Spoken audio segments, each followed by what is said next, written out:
2-point discrimination, fine touch, vibration, conscious proprioception, localization, 2-point discrimination, and stereognosis.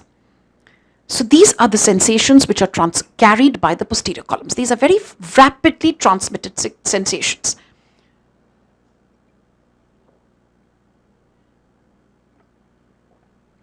Fine touch, vibration, conscious proprioception, localization, 2-point discrimination, and stereognosis. The spinothalamic tract, on the other hand, it is divided into a lateral spinothalamic tract. Lateral spinothalamic tract is meant for pain, and this is also meant for temperature, pain and temperature. There is an anterior spinothalamic tract which is meant for crude touch. This is meant for pressure. This is also meant for itch, tickle, and the sexual sensations. Right? Sexual sensations. So crude touch, pressure, itch, tickle, and the sexual sensations. Please understand, for pressure, there is a dual transmission. Detection of pressure. Detection of pressure is by the anterior spinothalamic tract, but the ability to judge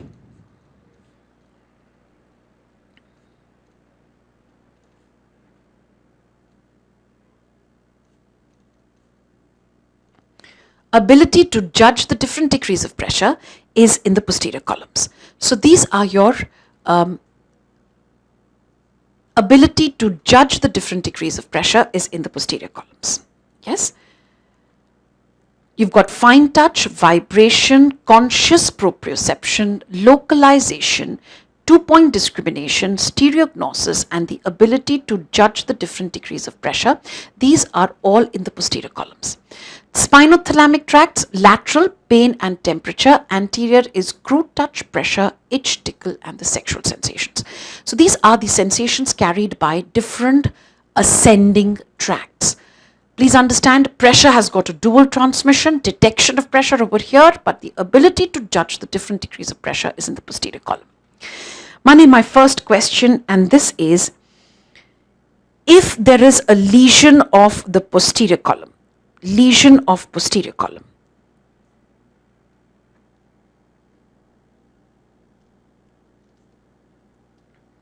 there is going to be lesion of posterior column. Which of the following is absent? What happens to, let's say, baroganosis? What happens to baroganosis? Baro is pressure, ganosis is detection. If there is a posterior column lesion, what will happen to baroganosis? Baroganosis is present. Next, what happens to graphesthesia? Graphesthesia is somebody writes something on your skin and you have to tell the examiner what has he written on the skin, right? That is graphesthesia. Now graphesthesia, if there's a posterior column lesion, there is loss of localization. So graphesthesia is absent.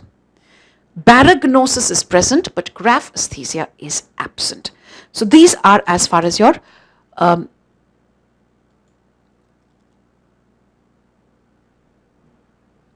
this is as far as your lesions of the posterior column is concerned.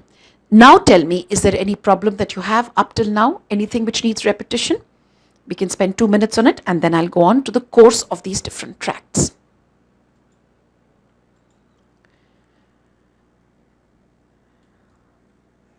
Chaliye. Let's see the posterior columns. Now posterior columns, graphesthesia is somebody, they're doing graphesthesia means if I've written on something on your skin and ask you what, with using my finger, I write something on your skin and you have to tell me what have I written, right? That is possible only if the localization is present. Yes, my soul, I'm disabling chat, but I just want to find out, is there anything up till now? Lateral inhibition is sensory. Lateral inhibition is sensory. I told you 2-point discrimination, lateral inhibition. Shimla, in lateral inhibition in the sensory, remember 2-point discrimination? Your ability to detect 2 points as 2 separate points is only if the aspas ka receptors are inhibited. Have you understood? So this is your lateral inhibition. So lateral inhibition, so the 2-point discrimination in sensory, that will be based on lateral inhibition. Shimla, is that okay? See, what was lateral inhibition? It was just a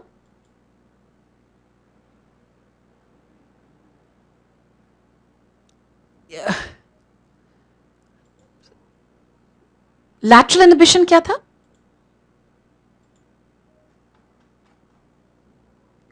I don't know where that sheet is gone. See, the lateral inhibition was forgotten. 1 second. See, what was lateral inhibition? Lateral inhibition is when the receptor itself is here you are. This is lateral inhibition. See, here like I took the example of a rod, and this was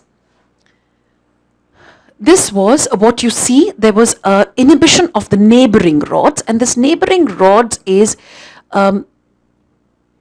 what you see is neighboring rods are inhibited. That is lateral inhibition. And remember, I told you 2-point discrimination. This is also based on lateral inhibition. Ludhiana, sorry for what? Relax, bacha. There's nothing. We are okay.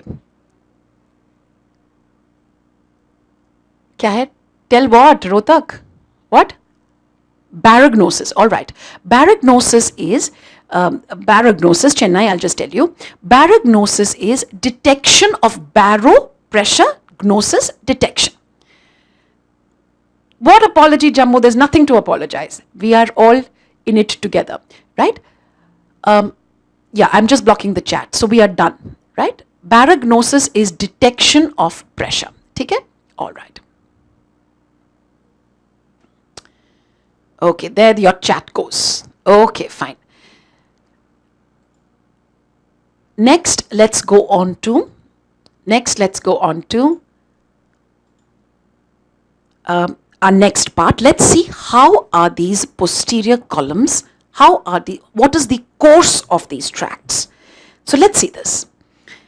This is your midline here, right? Midline, per se. Right? The midline, why is it coming data? 1 second. Right? When I look at the midline here you have a cross section of the spinal cord.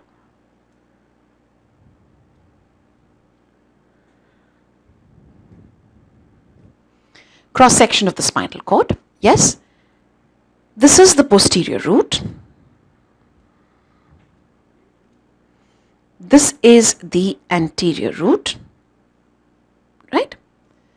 This is how posterior root and the anterior root together form the spinal nerve, right? Now the first order sensory neuron, this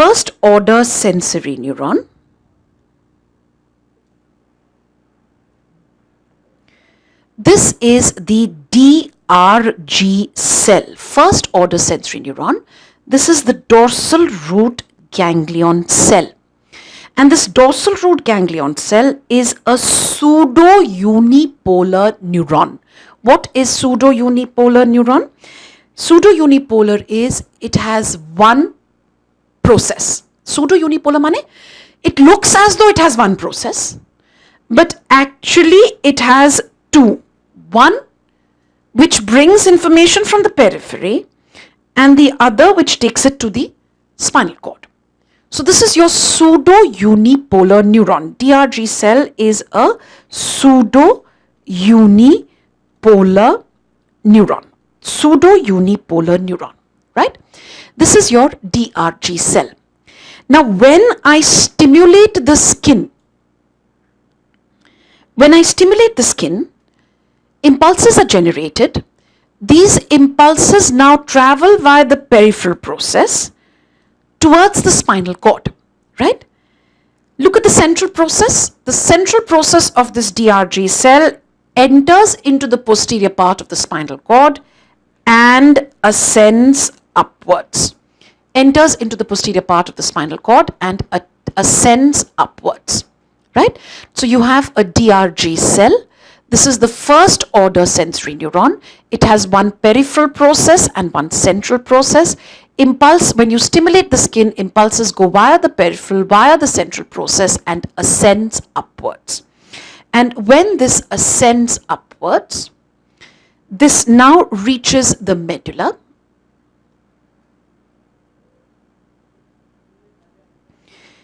The first synapse is in the medulla. This is nucleus gracilis and nucleus cuneatus. Nucleus gracilis and nucleus cuneatus. First synapse is in the medulla. This is nucleus gracilis, nucleus cuneatus. Right? The second order sensory neuron now crosses over to the opposite side. Second order sensory neuron crosses over to the opposite side. First order sensory neuron, central process, ascends upwards, reaches the medulla. First synapse in the nucleus gracilis and nucleus cuneatus. Second order sensory neuron now crosses over to the opposite side. So crossing of this tract occurs at the level of the medulla. Now in the medulla, you have now the second synapse. Now you have the third order sensory neuron which arises from here and goes towards the sensory cortex. In the thalamus, the second synapse, see, thalamus is your sensory relay nucleus, right? Now in the thalamus, the nucleus where this relay occurs is what is known as the ventero-posterolateral nucleus, VPL, ventero-posterolateral nucleus, or what is known as the ventero-basal complex. Ventero-basal complex. Yes, ventero-postero, VPL, or the ventero-basal complex. This is where you get the second synapse and the third order. So this was, see, the second order sensory neuron arises from the medulla, crosses over to the opposite side, and now synapses in the thalamus. From here arises the third order sensory neuron, and this now goes into the sensory cortex. And in the sensory cortex, the sensory cortex is Brodmann's areas 3, 1 and 2. 3, 1 and 2, and this is the post-central gyrus. Post-central gyrus. Areas, Brodmann's areas 3, 1 and 2. Post-central gyrus. See this again? The first order sensory neuron, DRG cell, central process enters into the posterior part of the spinal cord, ascends upwards. First synapse, it has a long central process because the first synapse is in the medulla, nucleus gracilis, nucleus cuneatus. This now crosses over to the opposite side. The second synapse is in the thalamus, ventero-posterolateral nucleus, or the ventrobasal complex. From here arises the third order sensory neuron, which goes to the sensory cortex, synapses or terminates in the sensory cortex. This is post-central gyrus, Brodmann's areas 3, 1 and 2. Brodmann's areas 3, 1 and 2. Right? So this is as far as your the path of the posterior columns, the course of the posterior columns. Yes? Now come important questions. The first question, stereognosis, the tract which is specific for stereognosis.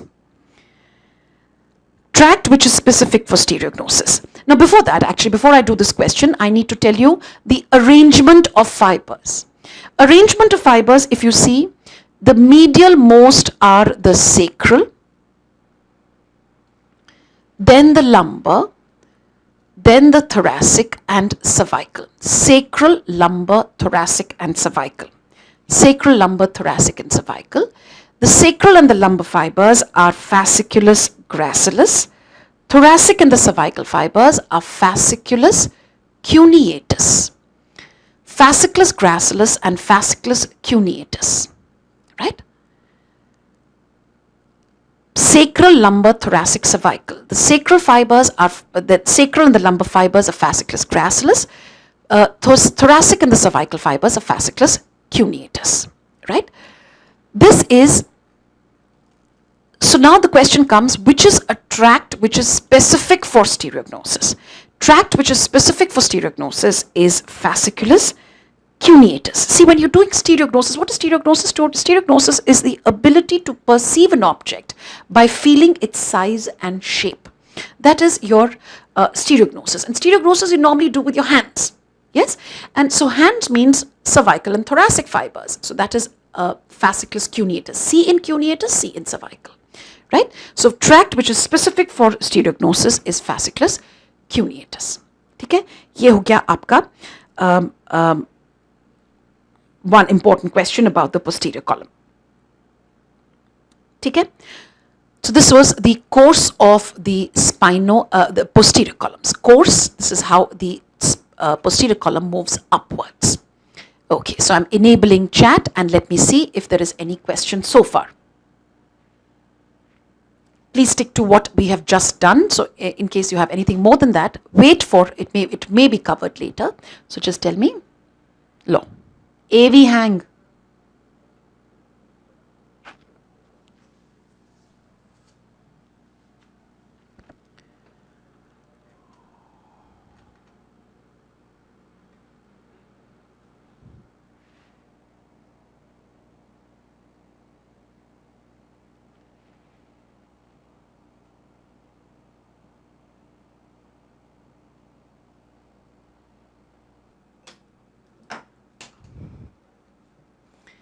Okay, so I think the this was a longish break because of connectivity issues.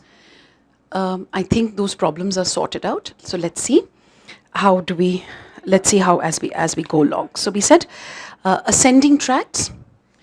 Ascending tracts is बेटा अभी तक notepad वो देख फिर से बोल रहा है.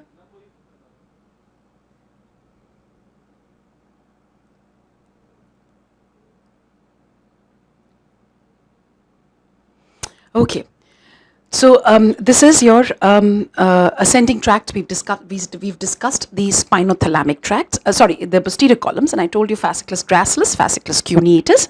Fasciculus gracilis is the medial one. This consists of sacral. See, if you remember, we did this in the cross section of the spinal cord. Yes, this is the posterior funiculus. In the posterior funiculus, we discussed that sacral fibers are the medial most, then lumbar, then thoracic, then cervical. And sacral and the lumbar fibers form fasciculus gracilis, which is also known as the tract of Gall, and these are tracts of Gall and Burdach. Tracts of Gall and Burdach. Gall is fasciculus gracilis, and Burdach is thoracic and lumbar. This is fasciculus cuneatus. Remember, C for cervical, C for cuneatus. Yes, these are this is your fasciculus gracilis and fasciculus cuneatus. Tracts of Gall and Burdach. Okay. Sacral and lumbar fibers is fasciculus gracilis, and sacral and thoracic and cervical fibers are fasciculus cuneatus. Yes. The next important point which I wanted to talk to you about was that in the sensory cortex we said is the post-central gyrus, areas 3, 1 and 2. Now sensory cortex has what is known as the sensory homunculus. Sensory homunculus is present in the sensory cortex. If you remember, there is a complete map of the body which is in the sensory cortex, in the post-central gyrus. Yes, this is post-central gyrus. You have the sensory homunculus, complete map. And this sensory homunculus is also known as the grotesque figure.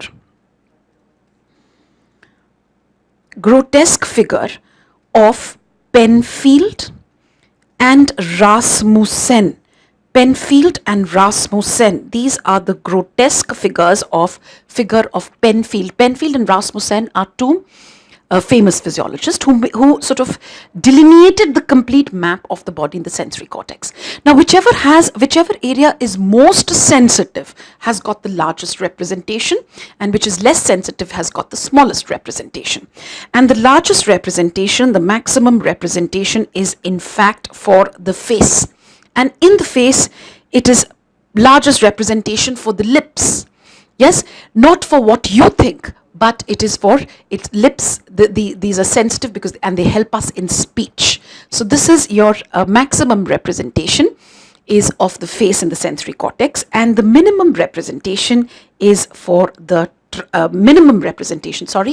in fact the minimum representation is for the genitals. Sensory cortical representation is minimum for the genitals. Yes, please remember this is little different from the motor homunculus. Motor homunculus will be seen in the motor cortex. The map there for the whole body will be slightly different. Here, this is your sensory homunculus. Okay, so this is as far as your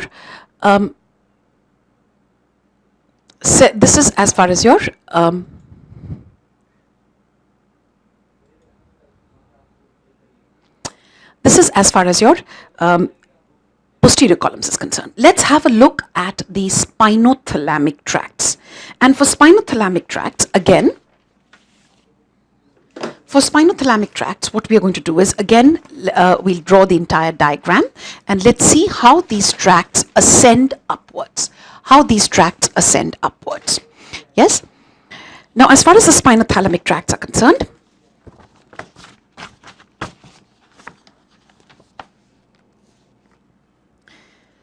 this is the midline here. Again, a cross section of the spinal cord. This is the gray matter, spinal canal, posterior root, dorsal root ganglion, anterior root, and spinal nerve. This is my cross section of the spinal cord. The first order sensory neuron, again, just like your posterior columns, the first order sensory neuron is the DRG cell. DRG cell is my first order sensory neuron. This is again a pseudo unipolar neuron. It has one process. It appears as though it has one process, but in fact it has got two. One which brings information from the periphery. So when I stimulate the skin, just like what you saw in the posterior column, when I stimulate the skin,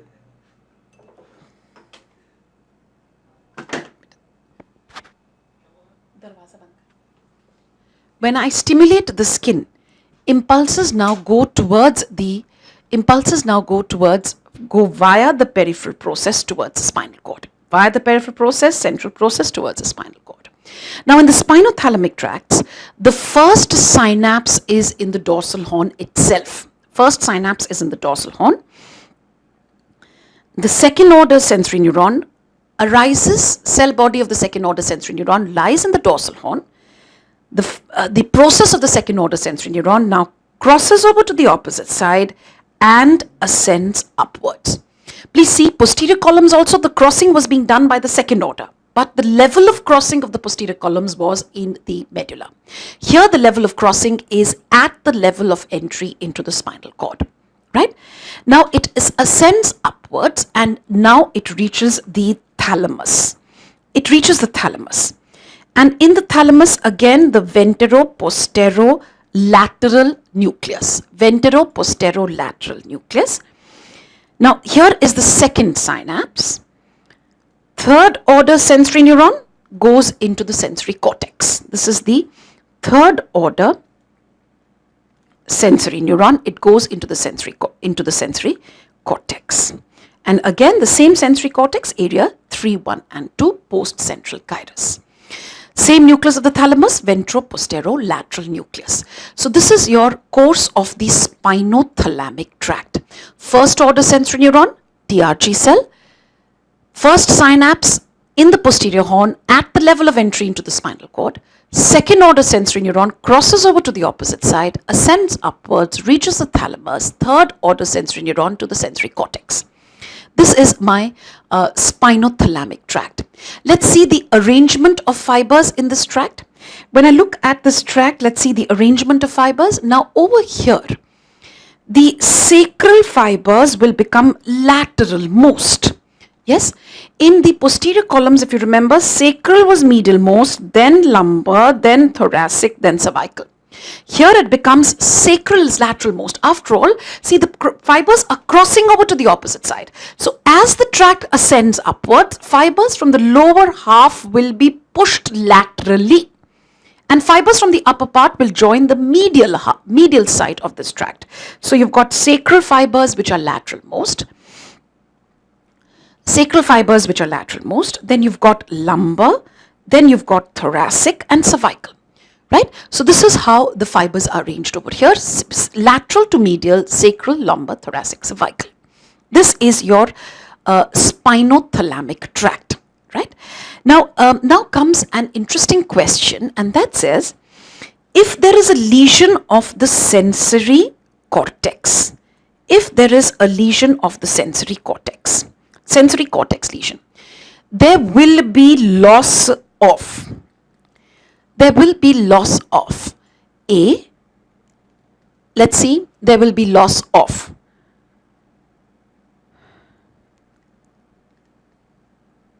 pain, B, touch, C, localization, only localization, or D, localization and 2-point discrimination. Pain, touch, localization, or only localization, or localization and 2-point discrimination. Your answer, of course, is D. The answer is D. Please understand, the posterior column sensations are cortical sensations. What do I mean by cortical sensations? That means they require the cortex for perception. Whereas the spinothalamic tracts can be, the sensations carried in the spinothalamic tracts, we already know which are the sensations: pain, temperature, crude touch, pressure, itch, tickle, sexual sensations. These can be perceived by the lower areas. Have you got my point? The posterior column sense, see, if you look at it in terms of evolution, whatever came, now the spinothalamic tract sensations, pain, temperature, these are protective sensations. So they evolved much earlier. They were the first ones to develop the spinothalamic tract sensations. Posterior column sensations, fine touch, vibration, 2-point discrimination, these are refined sensations. They developed much later. And whatever came later needs the cortex for perception. So the posterior column sensation will require, these are cortical sensations, but the spinothalamic tract sensations can be perceived by lower areas. So like I said, pain can be perceived by lower areas. Touch has got a dual transmission. It has a transmission in the posterior columns as well as in the spinothalamic tract. So touch will be least affected, right? But both localization and 2-point discrimination will be gone. Yes, this is your, what I was trying to tell you is, see, I said the posterior column sensations are your cortical sensations. Cortical sensations means, see, even if you look at it from an evolution point of view, when you look at the profile, you see, if you remember your history books, how we evolved from chimpanzees and gorillas, and then that ancient man, and then evolution, then he starts standing on he starts walking on his 2 feet. Do you remember that little profile which is made? So when you look at the profile of these animals, gorillas, what has happened? Their forehead is backward slanting. Forehead is backward slanting. But as evolution occurs, see, which area of the brain has evolved is the frontal lobes. Frontal lobes now push the foreheads forward. And now in us, see what has happened in us? Our foreheads are almost straight. This is known as progressive encephalization. That means Progressive encephalization, more and more functions have been taken over by our frontal lobes. Sensory cortex comes in a frontal lobe, right? So you have, so that is why I said the posterior column sensations. Posterior column sensations, these are cortical sensations. Cortical sensations, these evolved much later. Whereas the spinothalamic tract sensations, these are primitive sensations. Primitive sensations, money, in terms of evolution, which one evolved earlier is spinothalamic tract sensation. Pain and temperature, protective. See, the goal of every species is self-protection. So pain, temperature developed much earlier, and then as we evolved, the posterior column sensations, and that is why we call posterior column sensations as cortical sensations. Why cortical sensations? Because like I said, progressive encephalization, more and more functions have been taken over by the cortex. Posterior column sensations are cortical sensations. So if there is a destruction of the cortex, the posterior column sensations will be gone.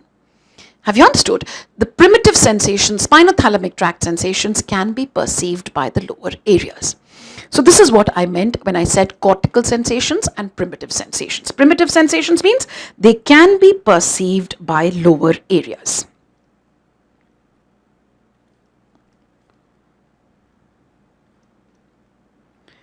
Right. So this is your spinothalamic and the posterior columns. Let's have a look at. Now, within the lateral spinothalamic tract, we know that the lateral spinothalamic tract is meant for pain and temperature. Lateral spinothalamic, the lower areas, Dibrukkar, it means there are, for example, in the thalamus, then centers in the medulla. It can be perceived in the medulla, midbrain. These are the areas where you can have perception of the spinothalamic tract sensations. Yes? So these are your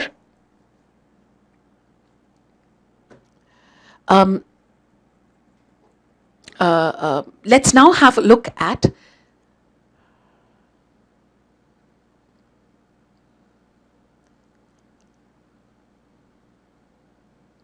if it is if there's lesion of the cortex, pain can be perceived. Pain can be perceived. So can touch, because I said touch has a dual transmission. Have you got my point? Touch has a dual transmission. It has, touch is carried, I meant when I said least affected, I meant as a posterior column sensation. Touch, out of the posterior column sensations, touch will be least affected. Right? Okay. All right. Disabled. Right. So next, let's see. Now, within the lateral spinothalamic tract, you have a fast pain pathway and a slow pain pathway. Fast and a slow pain pathway. Now, there are a number of synonyms for these pain pathways. Let's see. Fast pain is also known as a sharp pain. It is called a pricking pain. It is called a stabbing pain. See, whenever you touch something hot, there is your hand is burnt, and it causes you, there is a sharp pain that you feel, and you withdraw your hand. That is your sharp pain or the fast pain. After that, your hand continues to hurt for a much longer time. That is your slow pain pathway. So fast pain is a sharp pain, pricking sense. These are synonyms. Sharp pain, pricking pain, stabbing pain. This is also known as a good pain. And how can pain be good? Good pain, why? Because this is responsible for the flexor withdrawal response. Flexor withdrawal response is because of this fast pain pathway. Flexor withdrawal response. Slow pain is called a dull pain. This is called an aching sensation. This is called a slow burning pain. This is called a nauseous pain. This is called a bad pain. Why bad? Because all the autonomic symptoms which are associated with the pain, are with the slow pain pathway. Right? So sharp pain, pricking, stabbing, good pain. dull pain, aching pain, slow burning pain, nauseous pain, bad pain. These are synonyms. This was asked this time, in fact, in your All India PG 2013, that a burning pain is carried by which fibers? So you know that the fast pain is carried by A delta fibers, slow pain by the C fibers. So transmission of fast pain will obviously this is felt within 0.1 second, and this is felt after 1 second. This is felt after 1 second, right? Fast pain, the stimulus is mechanical or thermal, whereas the stimulus in slow pain is chemical. And chemical, please remember, for example, inflammatory pain. There is release of chemicals like histamine, serotonin, bradykinin. These are algogenic substances, pain-producing substances. So that is what I mean by chemical pain. That is a chemical stimuli. Histamine, serotonin, bradykinin, right? These are all inflammatory chemicals which will produce pain. They're also called algogenic substances. So stimulus is mechanical or thermal, stimulus is chemical. Here the neurotransmitter is glutamate. Here the neurotransmitter is substance P. Substance P, right? Now let us have a look at the pathways of the slow and the fast pain fibers. This is a slow pain fiber. This ascends upwards, reaches the thalamus, and terminates over here. This is my slow pain pathway. But it gives a number of collaterals. It gives a number of collaterals before it reaches the thalamus. And the collaterals that it gives collaterals to number one, reticular formation. It gives collaterals to reticular formation. It gives collaterals to periaqueductal gray. Periaqueductal gray. And number three, it gives collaterals to the periventricular areas of hypothalamus. Periventricular areas of hypothalamus. Gives a number of collaterals to these areas. Now, what is the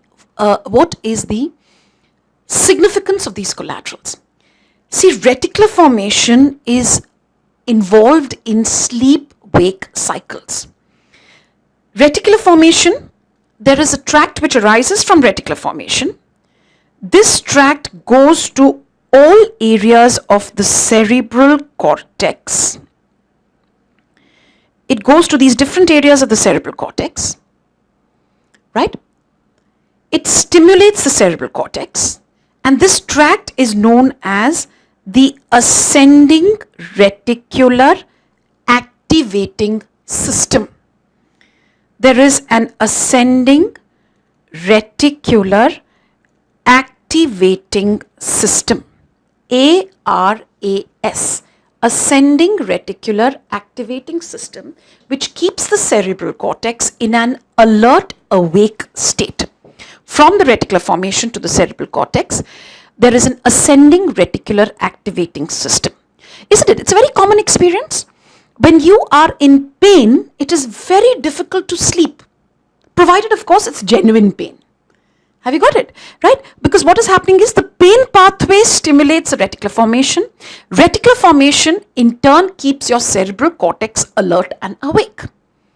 Isn't it? You have your fellow who's sitting next to you has gone off to sleep. What do you give? What do you do? You give him a nice pinch. You're activating his pain pathway, stimulating the reticular formation. Reticular formation in turn keeps the cortex in an alert, awake state, right? Next, it also gives collaterals to what is aqueductal gray? Periaqueductal gray. This is the gray matter around the aqueduct of Sylvius. Aqueduct of Sylvius is between the third and the fourth ventricle. Periventricular areas of hypothalamus. Yes, periventricular areas of hypothalamus. What is the significance? Periaqueductal gray significance, I'll tell you a little later. Periventricular areas of hypothalamus, these are responsible for autonomic symptoms. Autonomic symptoms, pain is associated with increase in heart rate, increase in blood pressure, right? So these are because the areas of hypothalamus are stimulated. So this is your slow pain pathway. Let's have a look at the fast pain pathway. Now fast pain, this is a fast pain fiber, this is the fast pain fiber. This reaches the thalamus. It synapses. This is A delta fiber, which is meant for fast pain. It synapses in the thalamus. From the thalamus, you get the third order sensory neuron, which goes into the sensory cortex. And see this, the A delta fiber for fast pain gives hardly any collaterals. Hardly any collaterals are given. It straight away goes to the thalamus, synapses there, and from the thalamus to the sensory cortex. Please understand these fast and slow pain pathways are both in these fibers are in the lateral spinothalamic tract. Lateral spinothalamic tract. Right? Lateral spinothalamic tract. This is your fast, and there are no different tracts. It's just that the speed of conduction in these two fibers will be different. A delta is myelinated, C is unmyelinated. So rapid transmission in A delta, so sensation reaches the cortex. Slower transmission in C, right? And like I said, the C fibers stimulates a number of areas on its way. It stimulates a reticular formation, it stimulates a periaqueductal grape, periventricular areas of hypothalamus. So these are your slow and fast pain pathways. After this, let's see. Now, within the body, there are different mechanisms of pain inhibition. Different mechanisms of pain inhibition. So let's see what are the endogenous analgesia systems. Endogenous analgesia systems. Now, endogenous analgesia, number one, there is an endogenous secretion of opioids. Opioids. And these opioids are very powerful analgesics. Yes? This is endorphins and enkephalins.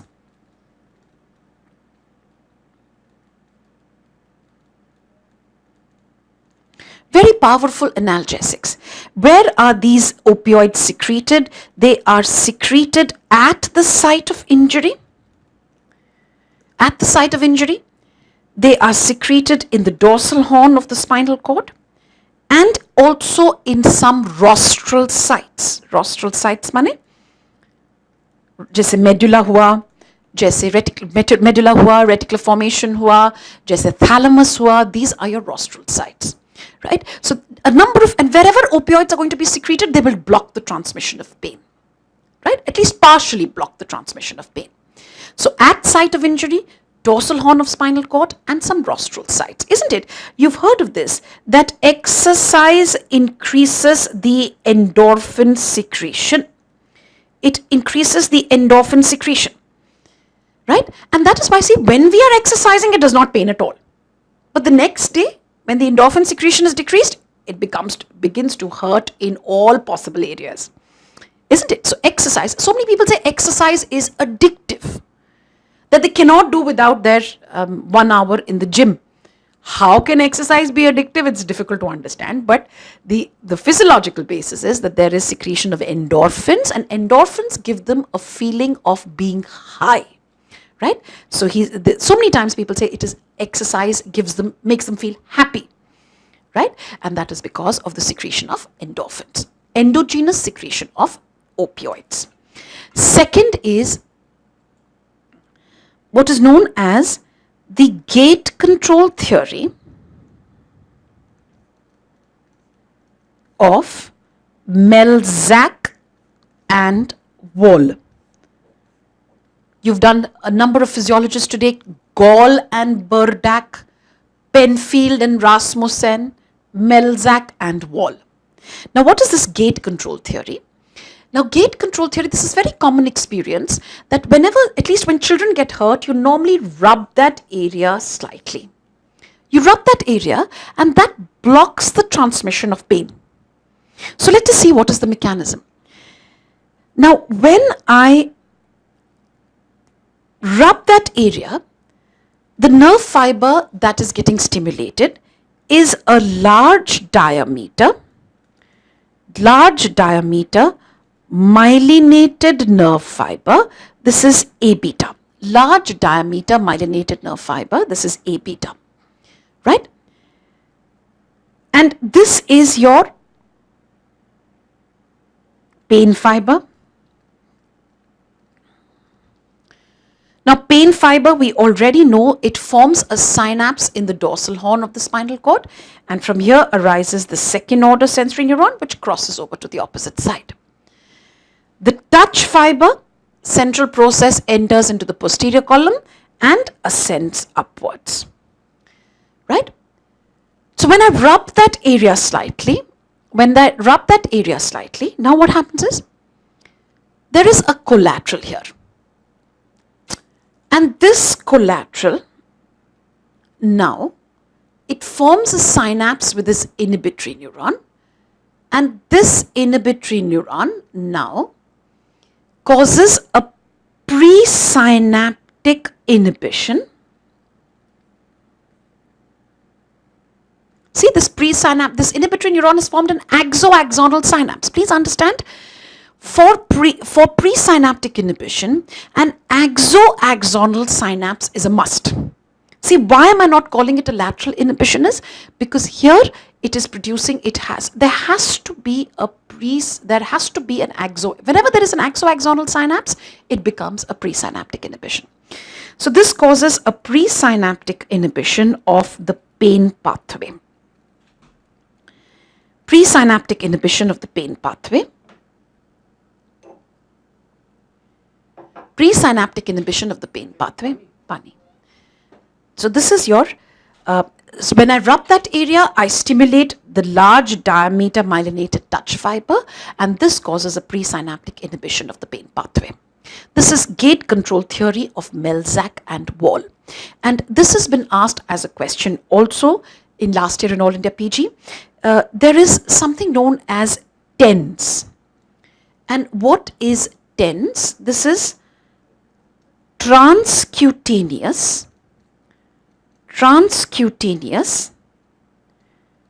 electrical nerve stimulation. Transcutaneous electrical nerve stimulation. This transcutaneous electrical nerve stimulation is done for inhibition of pain. Right? It inhibits the transmission of pain. The transcutaneous electrical nerve stimulation. Question was, TENS is based on which physiological mechanism? TENS is based on the gate control theory of Melzack and Wall. And gate control theory, what is happening is larger diameter myelinated touch fiber causes a presynaptic inhibition of the pain pathway. This is the second mechanism of pain, and TENS, like I told you, transcutaneous electrical nerve stimulation. The third mechanism for pain inhibition within the body is there is a descending pain inhibiting pathway.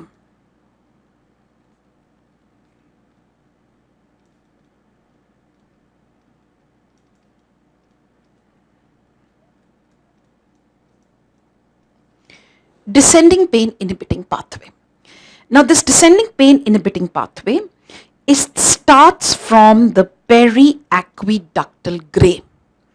This is a neuron of the periaqueductal gray, descends downwards, descends into this periaqueductal gray. It goes to the raphe-magnus nucleus of the pons.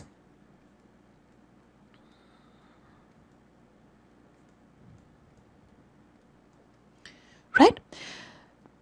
Periaqueductal gray neuron descends to the raphe-magnus nucleus in the pons. Please see what all can influence the periaqueductal gray neurons. Cortex. Cortex can influence the periaqueductal gray neurons. Yes. Hypothalamus again can influence the periaqueductal gray neurons. Right? This is your and remember I told you the slow pain pathway. The slow pain pathway, this is your C fiber for pain. This gives a collateral to the periaqueductal gray. This is the C fiber for pain. Slow pain pathway. So impulses go to the, thank you.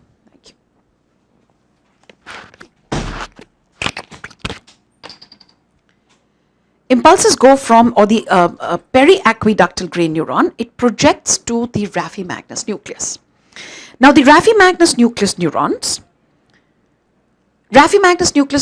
are serotonergic. They are serotonergic. These serotonergic neurons of Raffi-Magnus nucleus, they go to the dorsal horn of the spinal cord. They reach the dorsal horn. And when I say serotonergic means, here the neurotransmitter which is released will be serotonin. Right?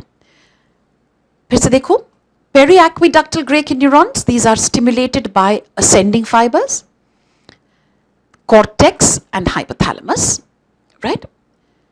The neurons descend to the Raffi-Magnus nucleus in the pons. These Raffi-Magnus nucleus neurons are serotonergic. They reach the dorsal horn of the spinal cord. In the dorsal horn, they synapse with small encephalinergic neurons. They synapse with small encephalinergic neurons, and these encephalinergic neurons now cause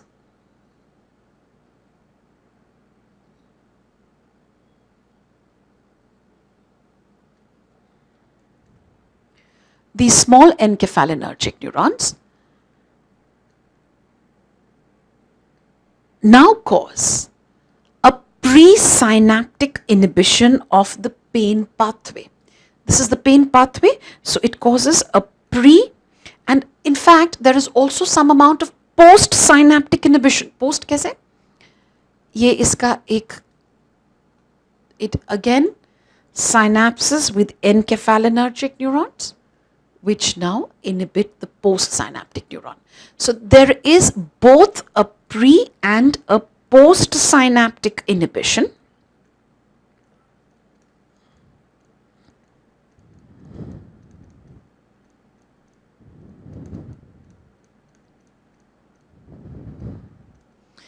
Pre and post synaptic inhibition of the pain pathway. This is your descending pain inhibiting system. From the periaqueductal gray to the Raffi-Magnus nucleus, from the Raffi-Magnus nucleus to the dorsal horn. These Raffi-Magnus nucleus neurons are serotonergic, they secrete serotonin.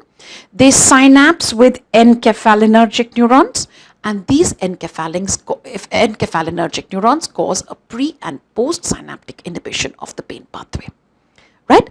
And see, what is interesting is the pain fibers themselves, they stimulate the periaqueductal gray.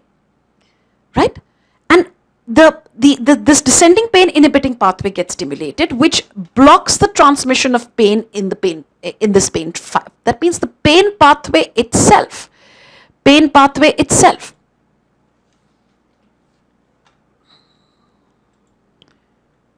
If you can set it, this is the pain pathway here.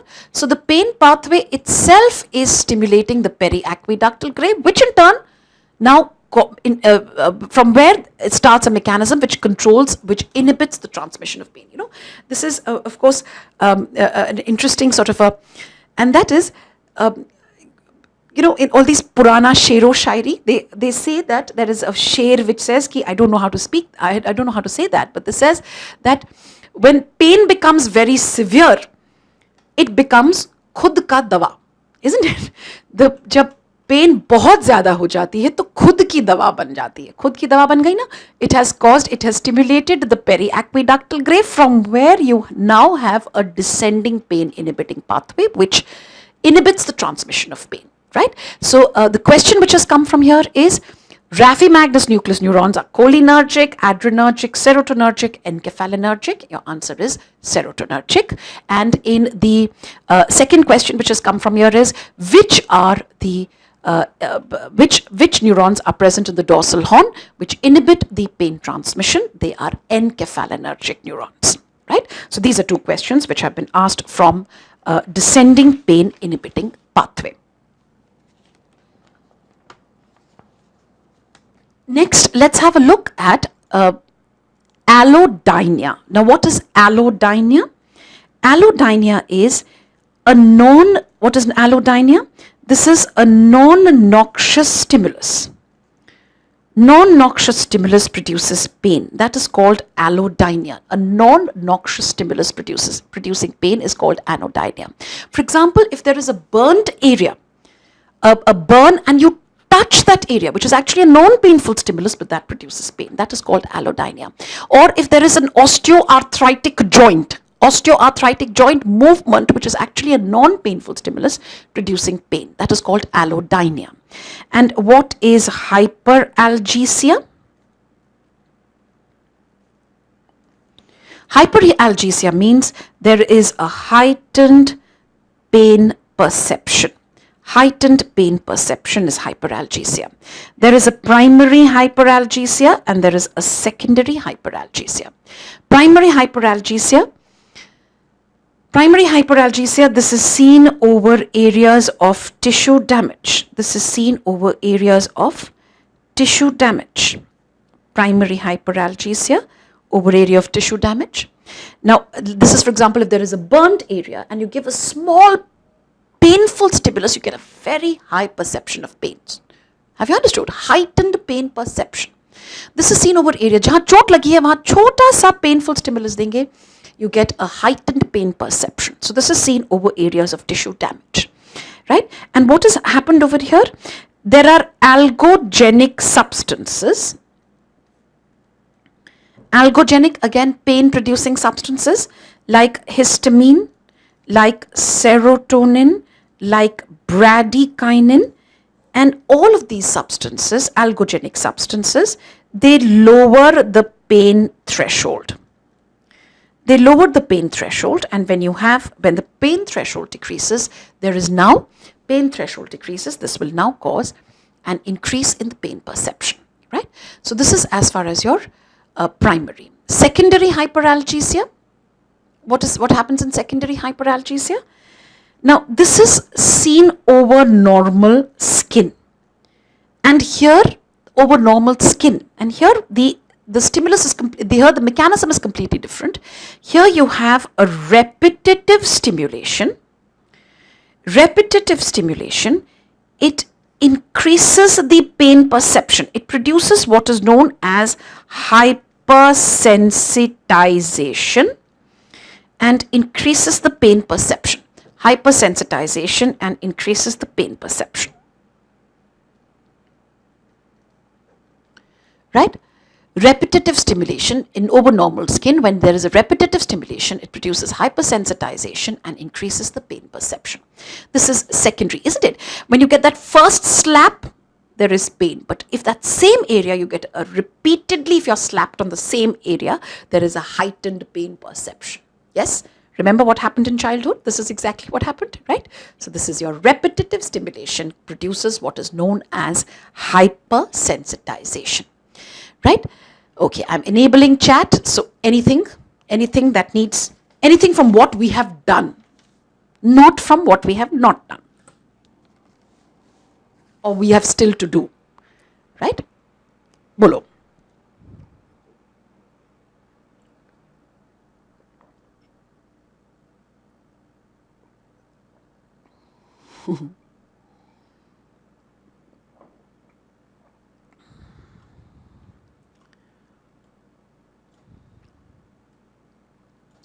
Allodynia, non-painful stimulus, non-noxious stimulus producing pain. Right? Commonly seen, like I said, when there is a burnt area, there is a burn, you touch that area, that produces pain. Right? This is your non-noxious stimulus producing pain. That is allodynia.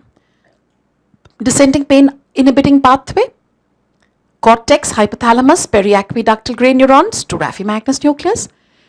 Raphe-magnus nucleus, serotonergic neurons, pre and post synaptic inhibition of the pain pathway. Dehradun, what is the example of allodynia? Like I said, there is a burnt area, and even if you touch that area, there is a burn. If you touch that area, it produces pain. Right? This is your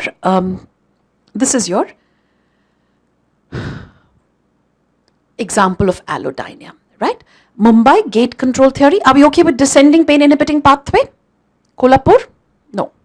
Somebody else asked for it. Ludhiana. Are we okay with that? Tract of gall is transmitting which area sensation? Tract of gall is the fasciculus gracilis. And that is transmitting sensations from the sacral and lumbar areas. Mumbai, gate control. Okay, what is substantia gelatinosa? I'll just answer both of these.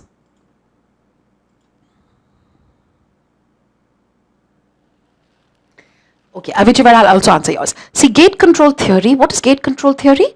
When you stimulate a touch fiber, collateral synapses with this neuron over here, with this inhibitory neuron over here. This is an encephalinergic neuron within the dorsal horn of the spinal cord, right? I don't know. This is your, sorry.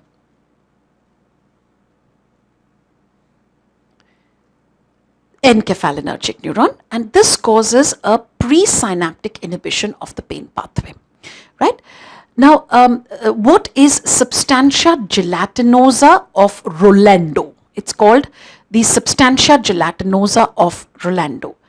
Acha, TENS kya hai? Ye dekho beta. Hyderabad, just see what is TENS. TENS is transcutaneous electrical nerve stimulation. This is done for inhibition of pain. So question has come, TENS is based on which mechanism? This is the gate control theory. Okay? Now, next somebody said Gall and Burdach.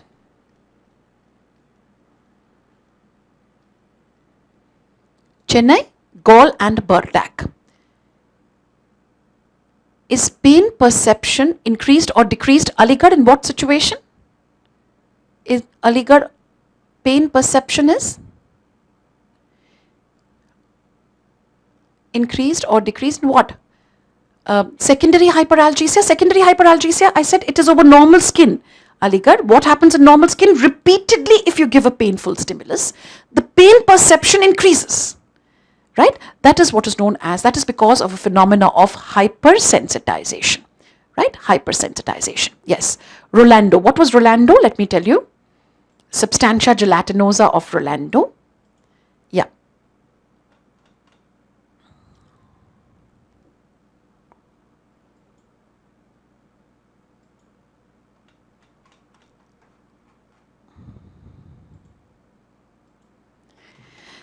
See, what happens over here is, when you look at the posterior column, the posterior horn of the spinal cord, it is divided into laminae, right? Laminae.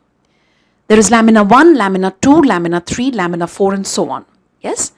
The slow pain fibers, they synapse in lamina 2. And this lamina 2 forms what is known as substantia gelatinosa of Rolando. Substantia gelatinosa of Rolando. This is the synapse is seen over here for the slow pain specially. Slow pain fibers synapse in lamina 2. Right?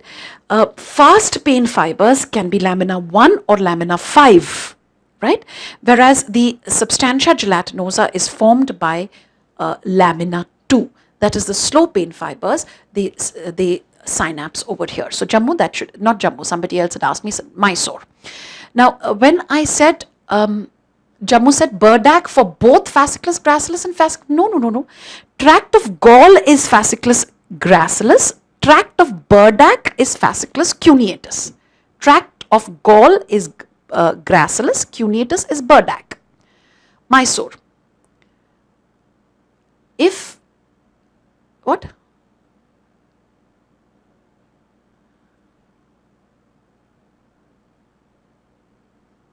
I don't know what you're trying to tell me. Atus, what?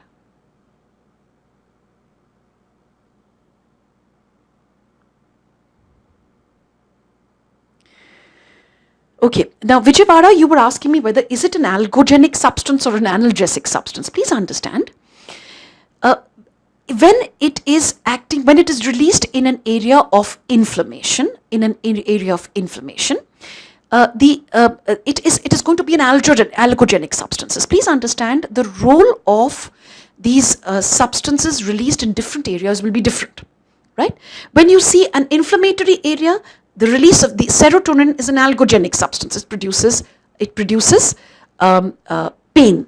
But when you see in the slow pain, in the descending pain inhibiting pathway, please remember serotonin is not only an inflammatory chemical, it can also act like a neurotransmitter.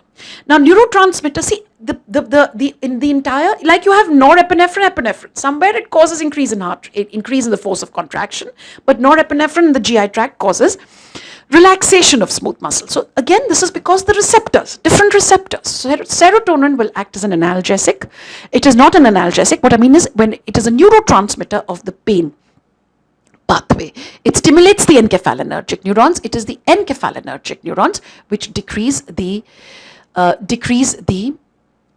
pain transmission. Jammu lamina for fast pain. This is not consistent. Different books say different things, but generally lamina 1 and lamina 5 for fast pain pathway, right? Okay, so I think more or less we have covered up the different things in pain. Chaliye, let's go on to next. Let's have a look at the thalamic nuclei, right? Let's have a look at thalamus. Now, when I talk in terms of thalamus, thalamus is defined as the grand sensory relay nucleus. This is the grand sensory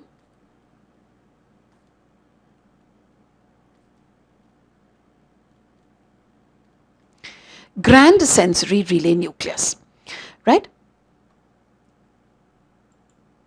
Grand sensory relay nucleus, right? That means all sensations relay in the thalamus except this is the sense of smell. Sense of smell is the only one which does not relay in the thalamus. Yes? Now the thalamic relay nuclei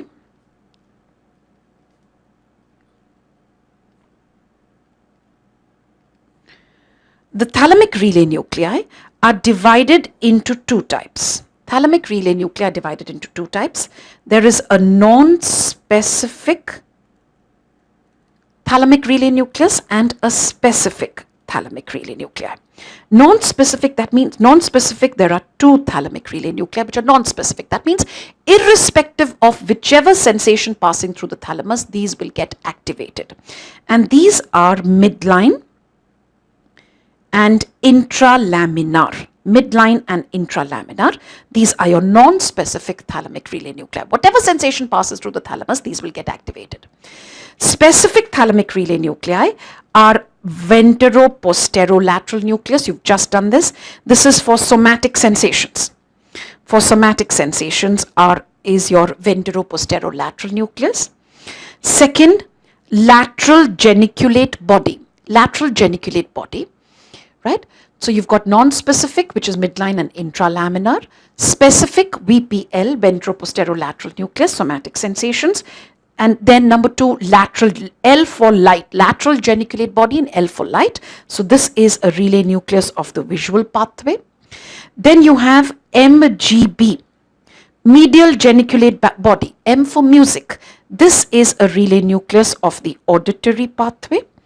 And last is ventero-posteromedial nucleus.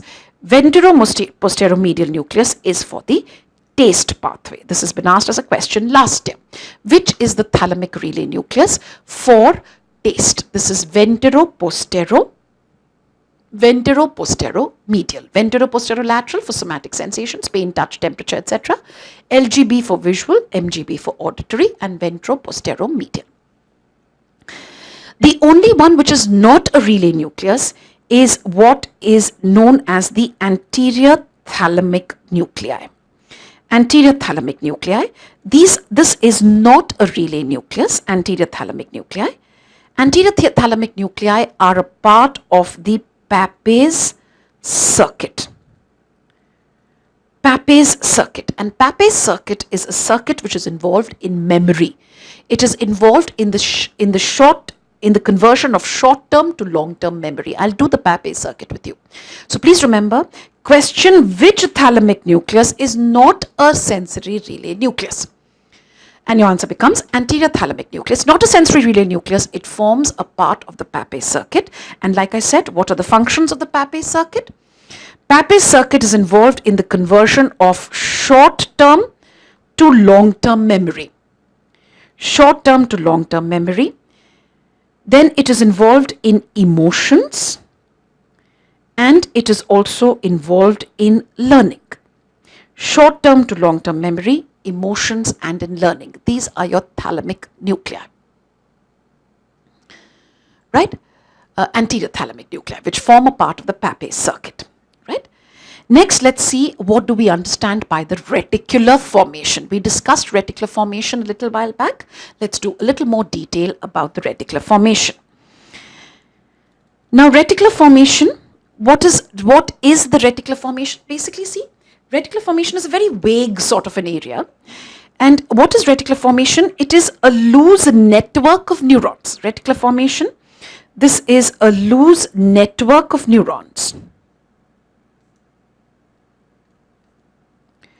This is a loose network of neurons which is present in the brainstem.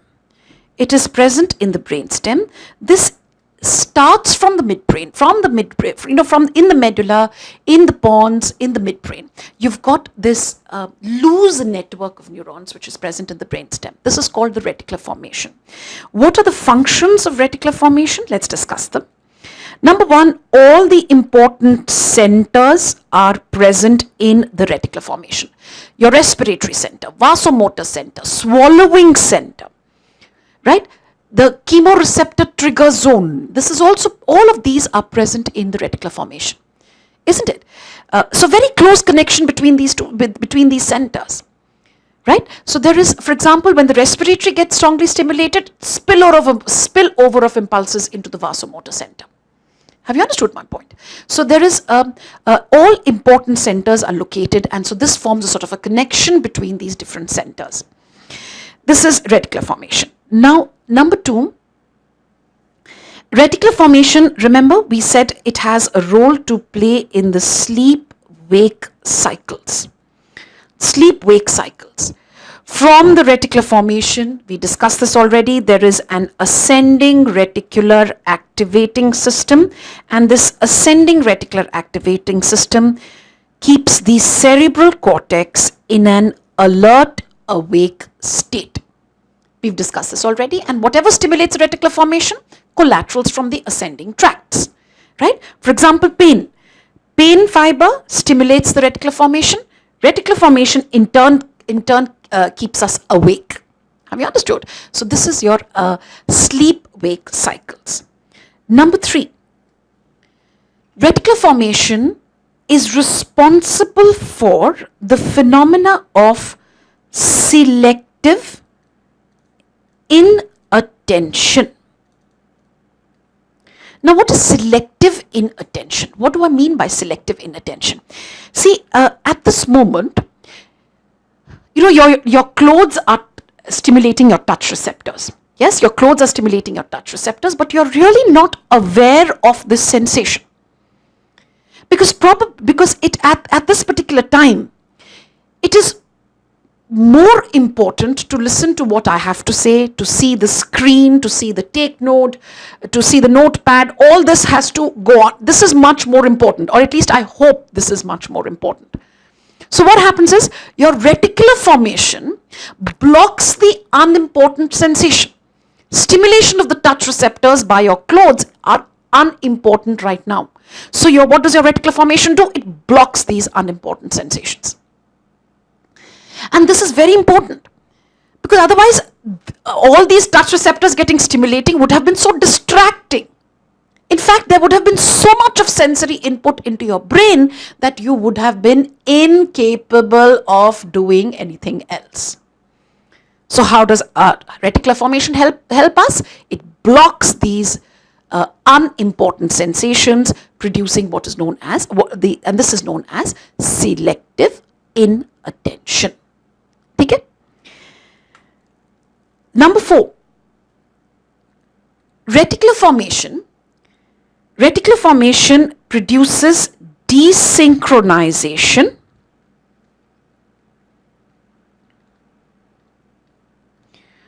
of cerebral cortex activity. Desynchronization of cerebral cortex activity. And when there is a desynchronization of cerebral cortex, it is causing a generalized stimulation. There is not one particular area which is getting stimulated. It is a generalized stimulation of the cortex. So it's called a desynchronization. And when there is a desynchronization of cerebral cortex of cortical activity, it produces low amplitude, high frequency waves, and these are your beta waves, which you can record on EEG in the alert state. There is this. So beta waves are because of desynchronization of cortical activity produced by the reticular formation. Reticular formation produces desynchronization of cerebral cortex activity, so I get low amplitude, high frequency waves. This is another function of the reticular formation. So I've done 4 functions as of now. Number 1, all important centers are located. Sleep-wake cycles, yes. We said selective inattention blocks unimportant sensations, and it produces desynchronization and beta waves of EEG. Okay? Another function of reticular formation. Reticular formation also controls tone and posture. It has an important role in the motor system as well. It helps to control tone and posture. Now try and understand this. This is very important. Tone and posture, how does it help to maintain tone and posture? See, reticular formation, there are 2 areas of the reticular formation. Number 1, there is a pontine area. Pontine will be higher, obviously. Pontine, and this is also called the facilitatory area of the reticular formation. And there is a medullary area of reticular formation. Medulla, of course, when you look at it in the body, it will be pons is higher, medulla will be lower. But I'm just for the sake of understanding, I've made a pontine area and a medullary area. Medullary area is your inhibitory area. Inhibitory area. Right? Now, pontine area, it gives rise to the pontine reticulospinal tract. And this pontine reticulospinal tract, it increases the tone, especially in the extensor muscles. It increases the tone, especially in the extensors. Again, see this? Pontine is also known as the facilitatory. Pontine part of the reticular formation is the facilitatory area, which increases the tone in the extensors, especially in the extensors, anti-gravity muscles. Whereas the medullary or the inhibitory area, it gives rise to the medullary reticulospinal tract. This is an inhibitory tract, and this decreases the tone in the extensors. So you have a pontine or a facilitatory area. So obviously the name of the tract will now be pontine reticulospinal tract. And this will now become the medullary reticulospinal tract. Pontine reticulospinal tract and medullary reticulospinal tract. Clear? Now, what controls these different areas? All ascending tracts, all ascending tracts, that means pain, touch, temperature, they give collaterals to the pontine or the facilitatory area. All ascending tracts, pain, touch, temperature, anything, all ascending tracts are giving collaterals to the pontine area, exciting the pontine area, and pontine area, which the pontine reticulospinal tract now increases the tone in the extensors. Whereas the medullary or the inhibitory area, this is getting excited from the cortex. Cortex excites the medullary or the inhibitory area. Okay? So now cerebral cortex. Cerebral cortex, so the medullary or the inhibitory area is under the control of the cerebral cortex. So if you could just see this again. Pontine area receiving collaterals from all ascending tracts. This in turn increases the tone in the extensors. Medullary or the inhibitory area is under the control of the cortex. Cortex stimulates the medullary or the inhibitory area, and this now inhibits the tone in the extensors. Okay? Now let's see what happens in decerebration. Decerebration, this influence is gone.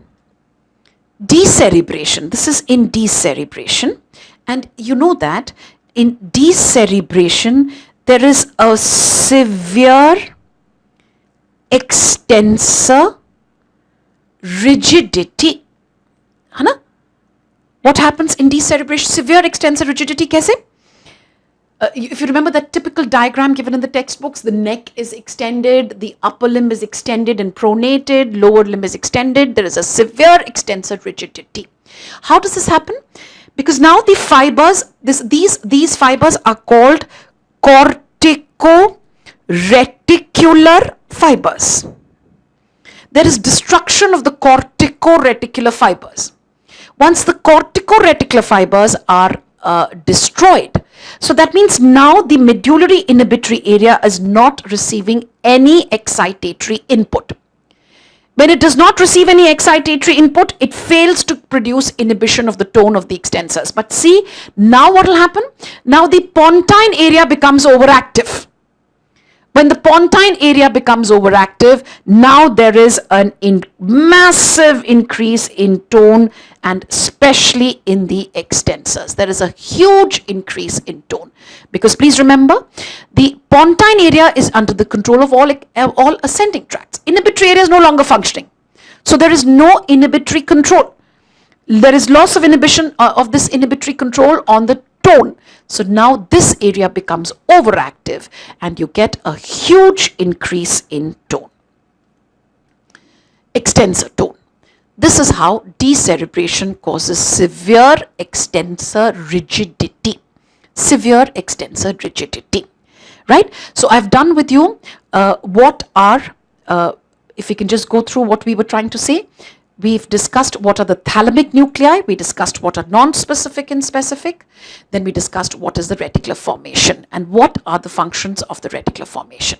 Yes, I'm enabling chat in case there is anything that you want to know. Please ask me up till what we have done. Okay.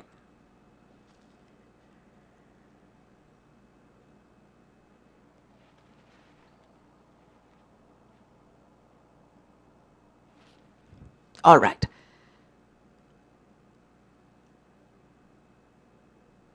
Jabalpur, the decortication has a decortication. It's a moderate rigidity. Moderate rigidity. The lower limbs you will see extensor rigidity, but in the upper limb there is flexion. And that upper limb flexion is because of overactivity of rubrospinal tract, right?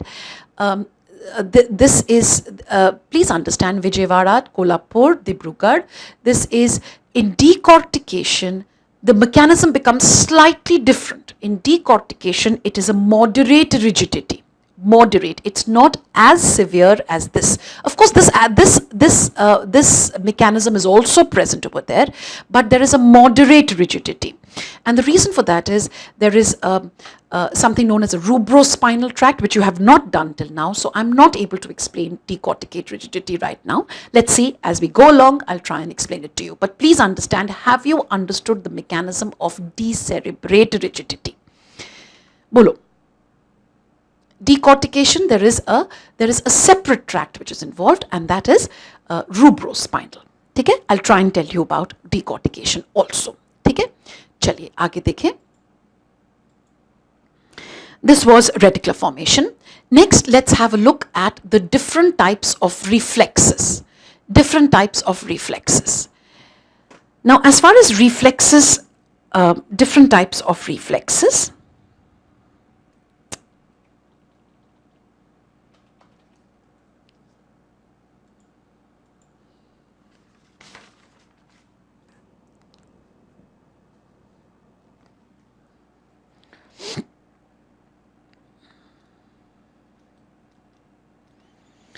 Now, reflexes based on, what is reflex? Reflex is an automatic response to a stimulus. Reflex is an automatic response to a stimulus. Yes. Now, reflexes can be, number one, asynaptic. Asynaptic reflex. What is an asynaptic reflex? Matlab, there is no synapse. And an example of asynaptic reflex is the axon reflex. Axon reflex is asynaptic. So let's see what happens. See, you've heard a triple reaction. What is triple reaction? See, when I produce a blunt injury on the skin, there are three responses which are seen. Blunt injury produces three responses. The first one is what is known as the red reaction. Then is a flare response, and third is wheal. Now, this red reaction is because of the release of histamine. Histamine is responsible for red reaction. Axon reflex is responsible for the flare response. And histamine and bradykinin are together responsible for the wheal response. Question has been asked, this triple response is due to, is it axon reflex or is it histamine? If the question says axon reflex or histamine, then my answer has to be histamine. Histamine responsible for the triple reaction. Please remember, 2 out of the 3 are because of histamine. So for triple reaction, I must say histamine. But individually, red reaction, histamine, flare, axon reflex, wheal, histamine, and bradykinin. So let's see what happens in the axon reflex. Now, axon reflex, this is the skin here. Blunt injury produced on the skin. The sensory receptors are activated.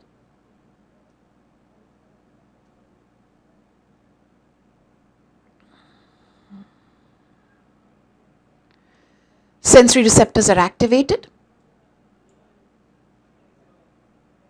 Right? Impulses go in this direction towards the spinal cord. We've already discussed that. Yes? Now, what is a unique anatomical arrangement? This sensory fiber also receives afferents from the blood vessels supplying the area. This also receives afferents from the blood vessels supplying the area. So when I stimulate the skin, impulses go towards the spinal cord. This is known as orthodromic conduction. Orthodromic conduction. That means it is going towards a synapse. Orthodromic conduction, right? It is going towards a CNS, right? This is orthodromic conduction. But some impulses, when I stimulate the skin, blunt injury on the skin, some impulses now travel antidromically. Antidromically. Some impulses travel antidromically, and what do I get? Now there is a dilatation which is seen over here, a localized dilatation, and this is known as the flare response. Flare response. When I stimulate the skin, orthodromic conduction towards the spinal cord, some impulses travel antidromically and produce what is known as the flare response.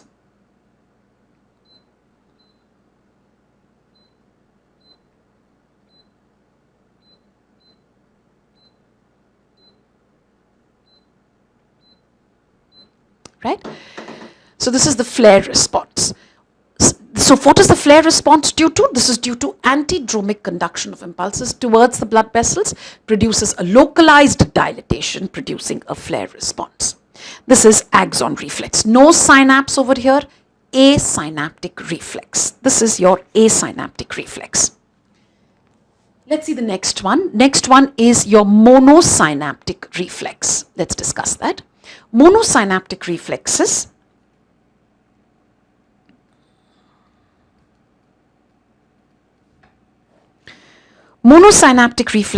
are your deep tendon jerks. Deep tendon jerks, also called the stretch reflexes. Stretch reflexes, isn't it? So let's see the pathway of a monosynaptic reflex or the deep tendon jerk. Let's take the example of a knee jerk, right? This is the patellar tendon over here. We tap the patellar tendon. Yes, knee jerk. Of course, you know how do you get the knee jerk? Here you tap the patellar tendon.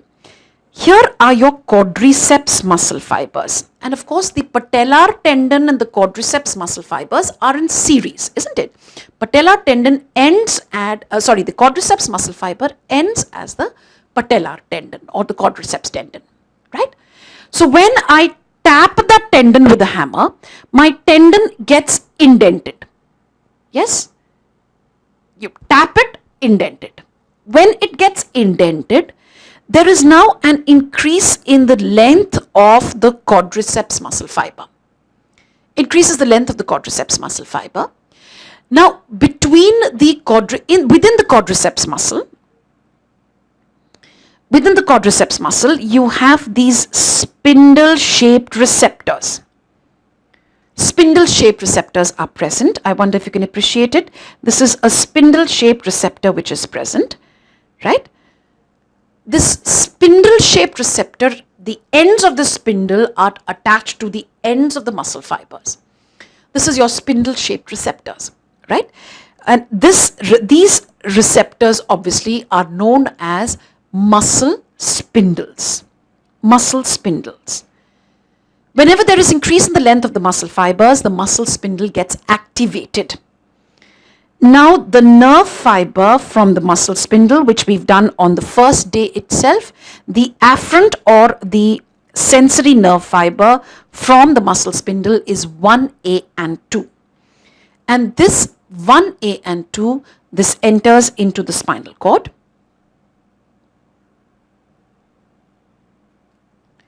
This enters into the spinal cord, right? And this now directly synapses with the A alpha motor neuron going towards the muscle. This is the A alpha motor neuron going towards the muscle. The moment the A alpha motor neuron is stimulated, there is quadriceps ka contraction and the leg moves forward, right? The leg moves forward. That is your deep tendon jerk, right? Let's revise this again. I said, what is the stimulus for the deep tendon jerk? Whenever there is increase in the length of the muscle, stimulus for the deep tendon jerk, increase in the length of the muscle. The receptor for the deep tendon jerk, muscle spindle. Afferent fibers are type 1A and 2.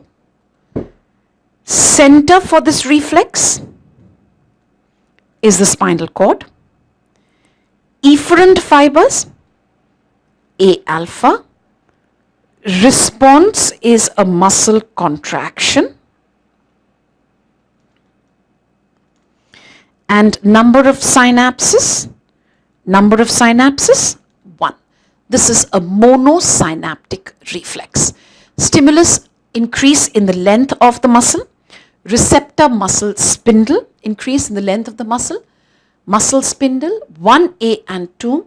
Center is the spinal cord. Efferent is A alpha. Response is muscle contraction. And like I said, the number of synapses is 1. This is a monosynaptic reflex. Reflex path, increase in length, muscle spindle gets stimulated, afferent fibers 1A and 2, center spinal cord, efferent A alpha, response is muscle contraction and the leg moves forward. This is your deep tendon jerk or the stretch reflex. Okay? Now, once we've done, this was a monosynaptic reflex. So I've done 2 types of reflexes with you. Asynaptic reflex, where there was no synapse. Monosynaptic reflex, where there is 1 synapse. right? One synapse, this is your stretch reflex. Next, let's see bisynaptic reflex. The next one is a bisynaptic reflex.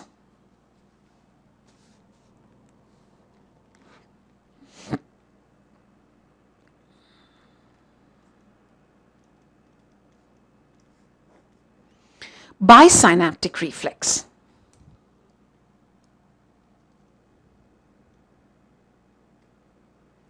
Bisynaptic reflex is the inverse stretch reflex. Inverse stretch reflex.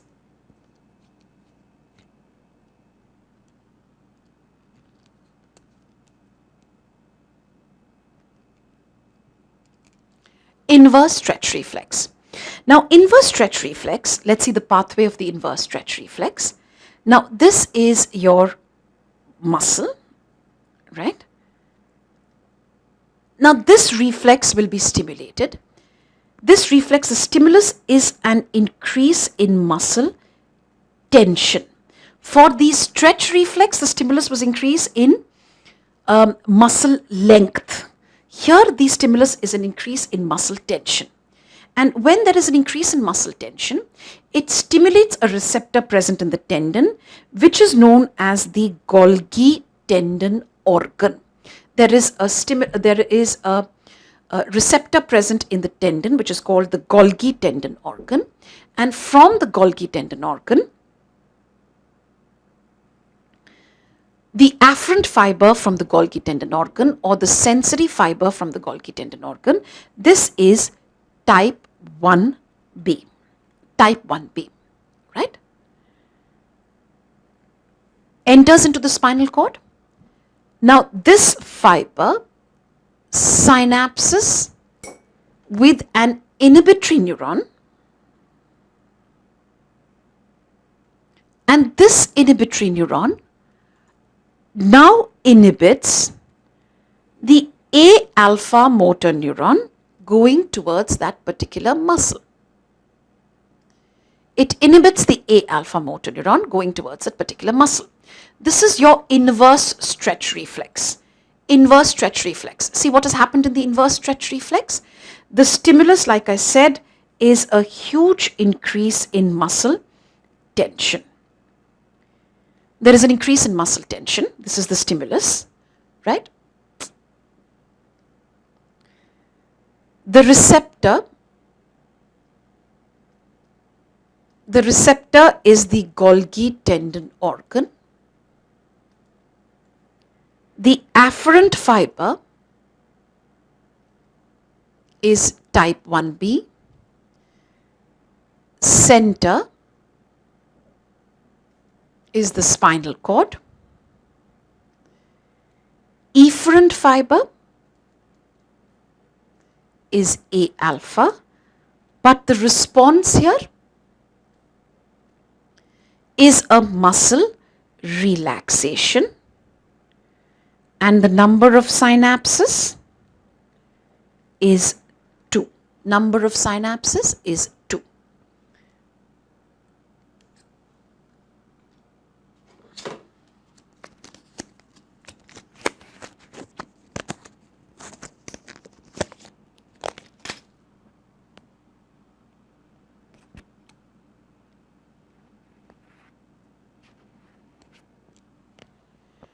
Right, so these are your stimulus, increase in muscle tension, receptor Golgi tendon organ, afferent 1B, center spinal cord, efferent A alpha, response number, muscle relaxation, number of synapses 2.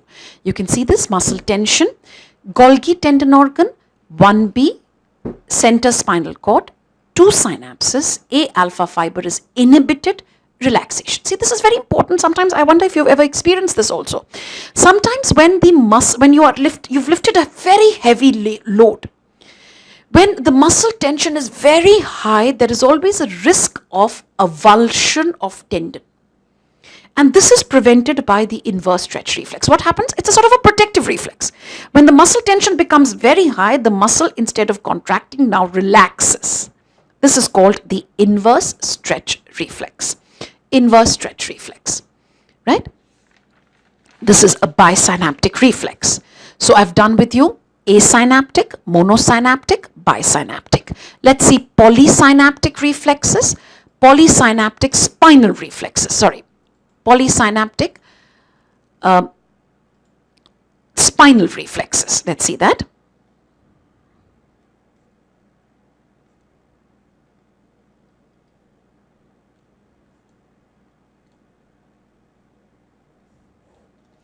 Polysynaptic spinal reflexes माने they have more than 2 synapses.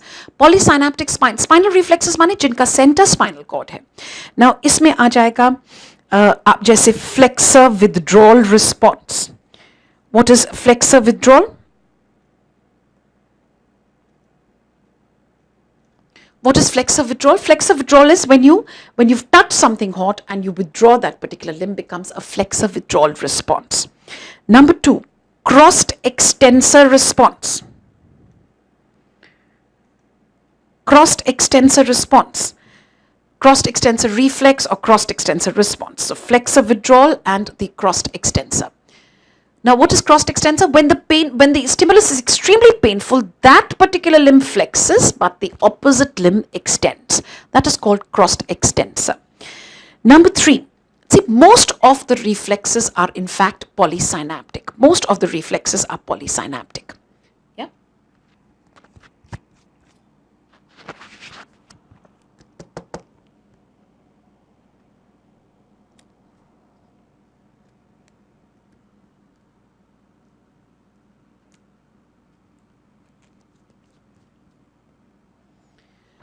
Then another spinal reflex which is polysynaptic is control of bowel, control of bladder. Please remember, bladder control is a spinal reflex. Of course, it is also, there is a higher center control. So that is why you wait for an appropriate time and place. You wait for the break, right? That is because there is a higher center control. So control of bladder, control of bowel. This is also a polysynaptic spinal reflex. Yes. The sexual response, again a polysynaptic spinal reflex, but please remember all these reflexes have a control by the higher centers as well, but essentially they are spinal reflexes, right? So this is as far as your asynaptic, monosynaptic and the bisynaptic and polysynaptic reflex is concerned. Enabled chat, and let me see if you have any questions to ask thus far.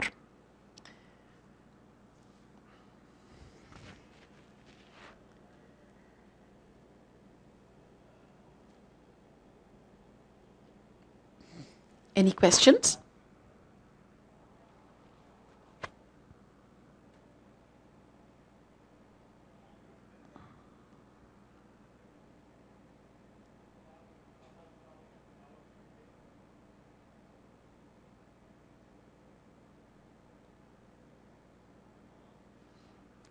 Just try and write in caps, please. I'm not able to really see. Flexor withdrawal response. See, what is flexor withdrawal response?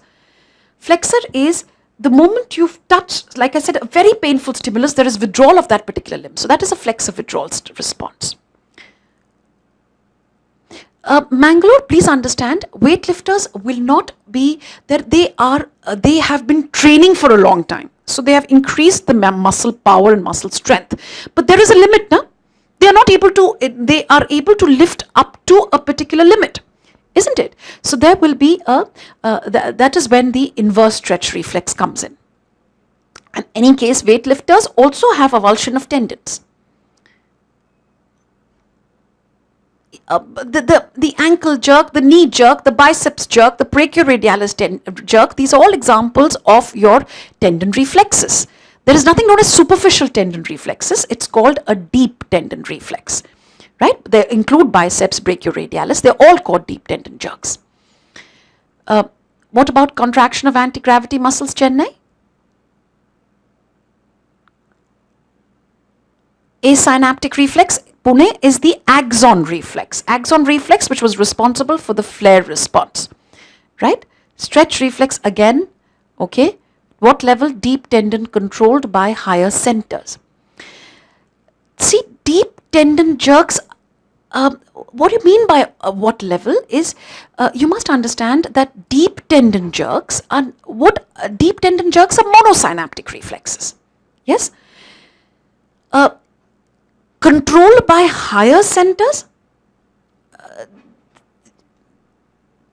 These are essentially spinal reflexes. Yes, what I think what you're trying to ask me, what happens and why does upper motor neuron and lower motor neuron, I think that is what you're trying to ask me. Exaggerated, no, it is not exaggerated in upper motor neuron. Don't worry, we'll do it when we come to motor system. We still haven't done that, but the pathway of this, the reason for that is not a higher center control. Please understand there is something else which happens, which we'll tell you as we go along in motor system. Have you understood? But essentially these are spinal reflexes. It is these ones which are under higher center control. That is control of bladder, control of bowel, control and the sexual response. These do not, they are modified by higher centers. I did not say higher center control, they are modified by higher centers. Whereas these are essentially spinal reflexes. ठीक है?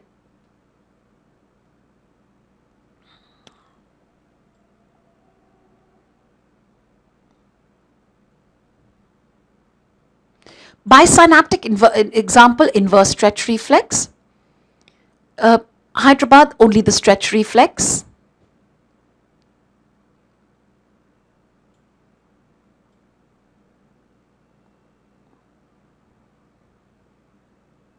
Okay, so this is your, as far as your different monosynaptic slide of asynaptic reflex. Okay, now as far as the asynaptic reflex, like I told you,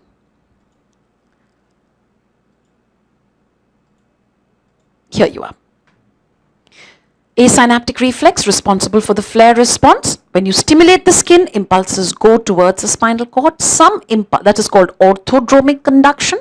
Some impulses go antidromically towards the blood vessels, producing a localized dilatation, which is called the flare response. Flare response, right? So this is your the flare response, right? So this is your asynaptic reflex. Okay? Chaliye, let's go ahead.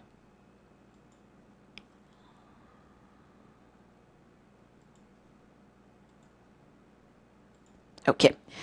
Now once we are done with these different types of reflexes, let's have a look at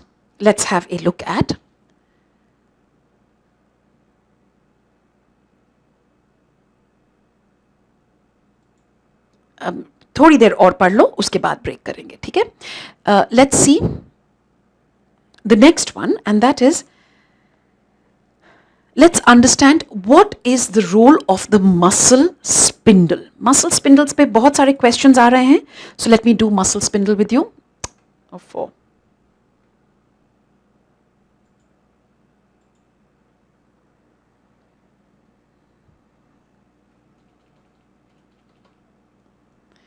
Let's see muscle spindle. Muscle spindle, like I told you, it is a receptor for muscle length. It is a receptor for muscle length. Now, muscle spindle is basically a spindle-shaped receptor like this, right? And within this spindle-shaped receptor, it has the presence of intrafusal muscle fibers. It has the presence of intrafusal muscle fibers, and these intrafusal muscle fibers are your nuclear chain fibers and nuclear bag fibers, right? And these are called intrafusal muscle fibers. Intrafusal muscle fibers mane they are inside the muscle spindle. What is muscle spindle? Muscle spindle is it is basically a connective tissue sheath. Inside these, the fibers which are present are intrafusal muscle fibers, and these are 8 to 10 in number. 8 to 10 in number. Now these intrafusal muscle fibers are divided into two types. There is nuclear chain fibers and nuclear bag fibers. Nuclear chain and nuclear bag fibers, right? Now nuclear chain, this is a nuclear chain fiber, and a nuclear bag fiber. Nuclear bag fiber mane? Now here the nuclei are in this dilatation in the center. This is a nuclear bag fiber. Now nuclear bag is further subdivided into two types. There is a nuclear bag for static length and there is a nuclear bag fiber for dynamic length. And nuclear chain, there is only one type and this is only for static length.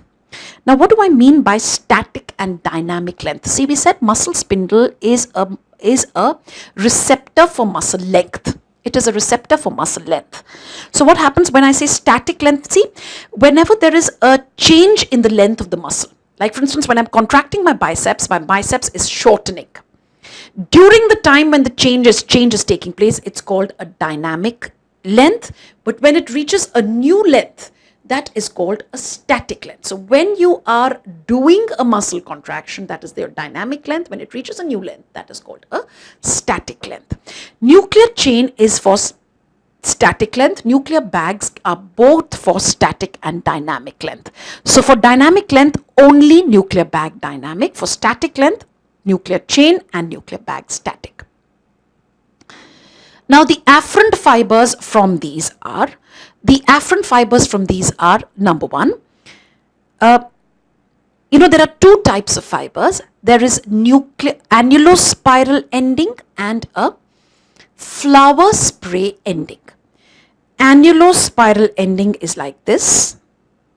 This is called an annulospiral ending. This annulospiral ending is 1A. And the second type of sensory fiber is known as a flower spray ending. And this is type 2. There is annulospiral and flower spray. So for the nuclear chain fiber, it is 1A and 2. For nuclear bag static, it has again 1A and 2. But for nuclear bag dynamic, this is only 1A. Please understand, 1A fibers are specially sensitive to velocity, to rate of change of muscle length. They are specially sensitive to 1A. 1A is specially sensitive to rate of change of muscle length. So remember, for static length, both the sensory fibers, 1A and 2, annulospiral and flower spray. In other words, what am I trying to say? The nuclear bag for static length, this is the nuclear bag for static length. Yes, this has both type, this is 1A fiber and it also has the flower spray ending. So it has got 1A and 2. But nuclear bag, which is meant for dynamic length, this is nuclear bag for dynamic length, which has only the 1A fiber, right? In other words, if I ask you a question, static length का कौन सा fiber है? Static length के लिए दोनों हैं, 1A and 2. Dynamic length के लिए केवल 1A. If I ask you what are the afferent fibers from the muscle spindle, then you should be able to say it is 1A and 2. I'm enabling chat. Have you understood nuclear bag fibers and nuclear chain fibers? Bulu, have you understood up till now? Because this is sometimes difficult to understand. That is why I am paying a little attention to this. These are your intrafusal fibers, nuclear bag, nuclear chain for static, nuclear bag for static and dynamic, and the afferent fibers are 1A and 2. Great, right? Now please remember, when you look at these nuclear bag and nuclear chain fibers, right? Nuclear bag and nuclear chain fibers. This is, let's say, a nuclear chain fiber and a nuclear bag fiber, right? Now these nuclear bag and nuclear chain fibers, the ends of these fibers are contractile. The ends of these fibers have got light and dark bands. They have got actin and myosin ends are contractile.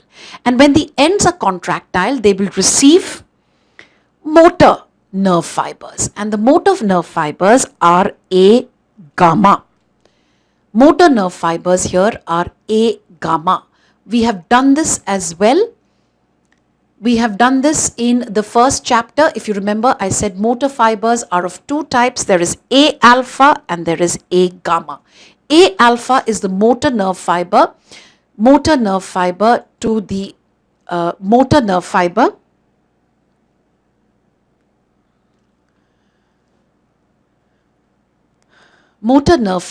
to the ends of the muscle. Okay, so like I said, the ends of the muscle fiber. Now see this, Pune, quickly. Please see this. Muscle spindle, intrafusal muscle fibers, nuclear chain, nuclear bag. Nuclear chain is for static length, nuclear bag for static as well as dynamic length. The afferent fibers from nuclear chain is 1A and 2. From nuclear bag for static is 1A and 2. From nuclear bag for dynamic is only 1A. Right? Next is, I was talking about the motor control. Now when you see this, the ends of the nuclear bag fiber and nuclear chain fiber are contractile. They have got the light and dark bands and they receive motor fibers. Motor fibers are A gamma. There are two types of motor fibers, A alpha, A gamma. A alpha goes to the muscles and produces muscle contraction. A gamma goes to the ends of the muscle spindle fibers. Right? Mane, let us see this now. See, a muscle spindle can be activated or can be stimulated in two ways, in the following two ways. Number one is you increase the length of the muscle.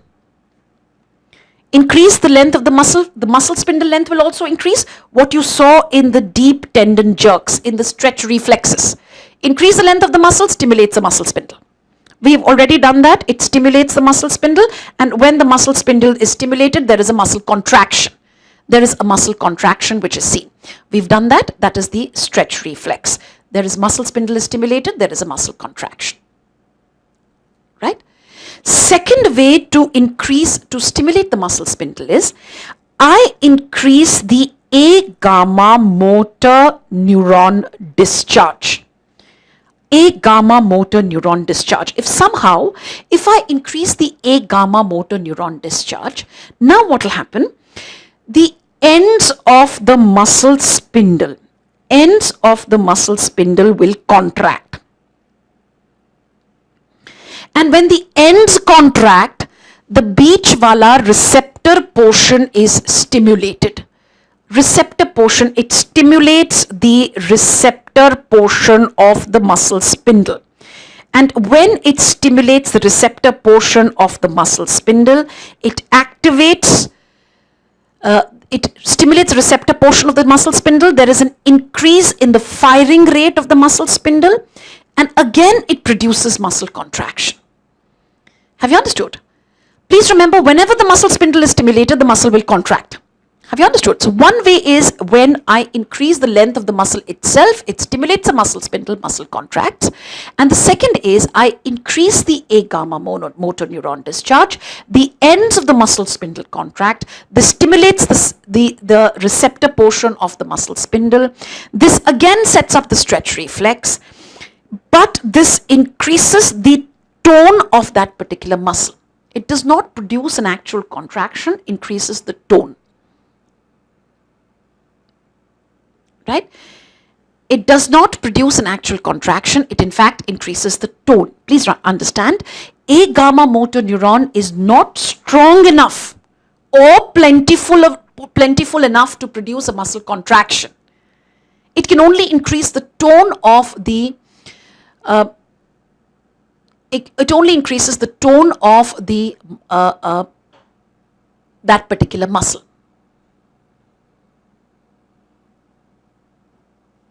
Okay? Again, please see this. How can I stimulate the muscle spindle?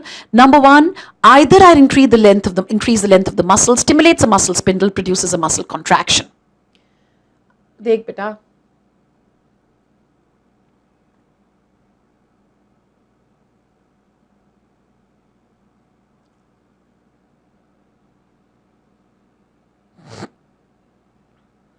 Okay. So either I increase the length of the muscle, this stimulates the muscle spindle, muscle contraction, or I increase the A gamma motor neuron discharge. A gamma motor neuron discharge, and when the A gamma motor neuron discharge increases, the ends of the muscle spindle contract. When the ends contract, the beach wala portion will get stimulated, right? Beach wala portion gets stimulated. This now, once this muscle spindle, the receptor portion gets stimulated, again it sends impulses to the muscle. But please understand, in A gamma motor neuron discharge increases, it only increases the tone. It cannot produce a muscle contraction on its. What is tone basically? Tone is a state of muscle contraction, partial muscle contraction at rest. Isn't it? So it increases the tone. This is your two ways in which the muscle spindle can be stimulated. See, now let's try and correlate what I have done. Rohtak, I'll just give a break. Give me 2 minutes to finish this. The A gamma motor neuron, this is the A gamma motor neuron, and I've already discussed with you what is the role of the A gamma motor neuron. This A gamma motor neuron is under the control of the facilitatory reticulospinal tract or the pontine reticulospinal tract and the medullary reticulospinal tract. I've already discussed it with you at that time. Remember, I said the pontine reticulospinal tract increases the tone in the extensors. The pontine reticulospinal tract, this is the pontine. So put 2 and 2 together from what we have done earlier. Pontine reticulospinal tract. This increases the A gamma motor neuron discharge, and that is how it increases the tone in the extensors. This is especially A gamma motor neuron to the extensors, right? And the medullary reticulospinal tract or the inhibitory reticulospinal tract inhibits the tone in the extensors. Yes, inhibits the tone in the extensor. We've already discussed that the pontine reticulospinal tract receives collaterals from all the ascending tracts, whereas the medullary reticulospinal tract is under the control of the cortex. Okay? So this is now put 2 and 2 together. This is how the muscle tone is affected. This is because of A gamma motor neuron discharge, right? So I'll take a break for 5-10 minutes here. Yes, a shorter break because we'll wind up at 8 o'clock. Okay? 1A, please remember, is especially sensitive to rate of change of muscle length. That is velocity, right? Rate of change of muscle length or velocity.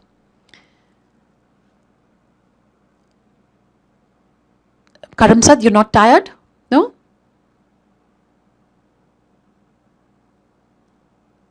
Okay. But Karamsad, I have been told that you've done endo for 1 whole day. No?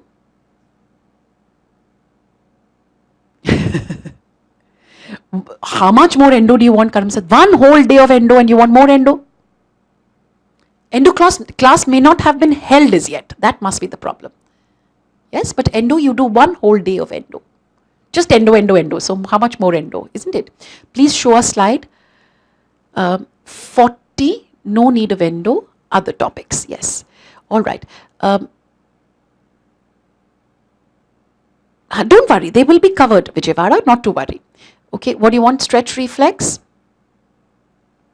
Yes, I'll just try and do the stretch reflex.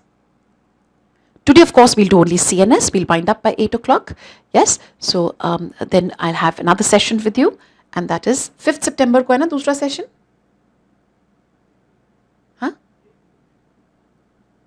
जरा बता देना इनको, ठीक है? All right. Let me just tell you about the stretch reflex. I think Mumbai or somebody wanted.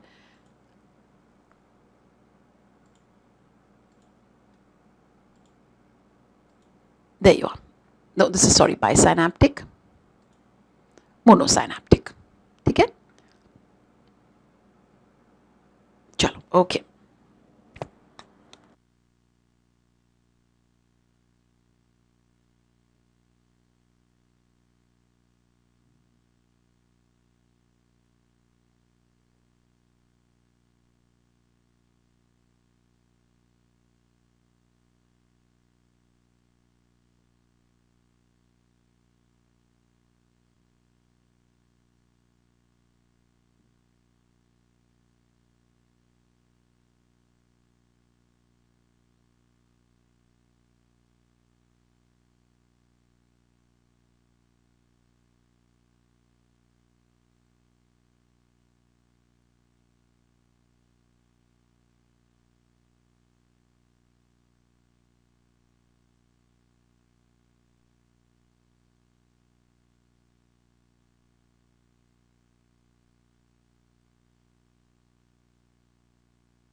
All right. Okay, so welcome back, and let's start off with our next part. Next part, let's see this. Next is, let's see what is the Brown-Séquard syndrome. Brown-Séquard syndrome, right? Now, Brown-Séquard syndrome, this is a hemisection of the spinal cord. Hemisection of the spinal cord, right? And what is this hemisection?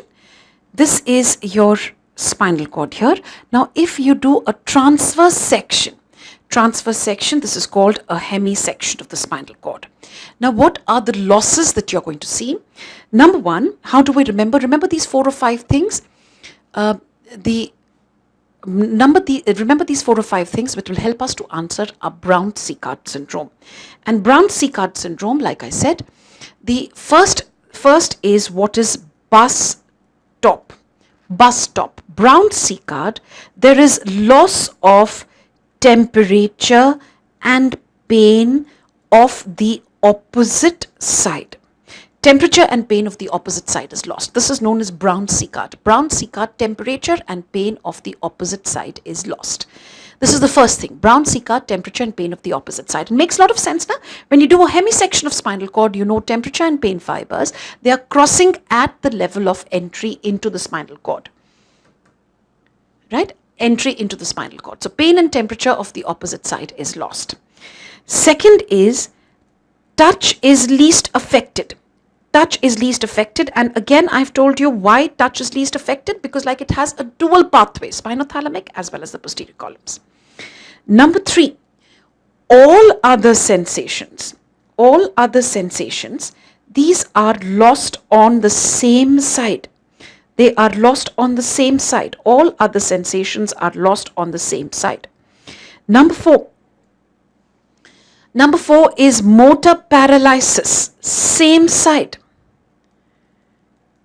Motor paralysis, same side, isn't it? See, all other sensations, that means all the posterior column sensations will be lost on the same side, isn't it? Because the crossing of the posterior column occurs at the level of the medulla. Motor paralysis, again same side, because now the fibers are descending from above downwards and they're crossing again at the level of medulla. So when you do a section, it will be loss of motor paralysis of the same side. And this is also known as the ipsilateral corticospinal signs. Ipsilateral corticospinal signs. And number 5 is bull. And what is bull? Bull, this is below level of lesion. It is an upper motor neuron paralysis at level of lesion. This is a lower motor neuron type. Below level of lesion, upper motor neuron type. At level of lesion, it is a lower motor neuron type. Right? This is called bull. Below level of lesion, upper motor neuron type. At level of lesion, lower motor neuron type. Right? That means at the level, when you do a section at that particular level, that particular lower motor neuron is gone. But below that, it becomes a loss of upper motor neuron. So below level of lesion, it will be an upper motor neuron type. At level of lesion, lower. So if you remember these 5 things, you'll be able to answer questions on Brown-Séquard syndrome. Right? The first one, like I said, bus stop, temperature and pain of the opposite side. Number 2, touch is least affected. All other sensations lost on the same side. Motor paralysis, same side. जिस side का आपने hemisection किया, उस side का motor paralysis. But at the level of lesion, the lower motor neuron will be destroyed. But below that level of lesion, it will be an upper motor neuron type of paralysis, isn't it? Like for instance,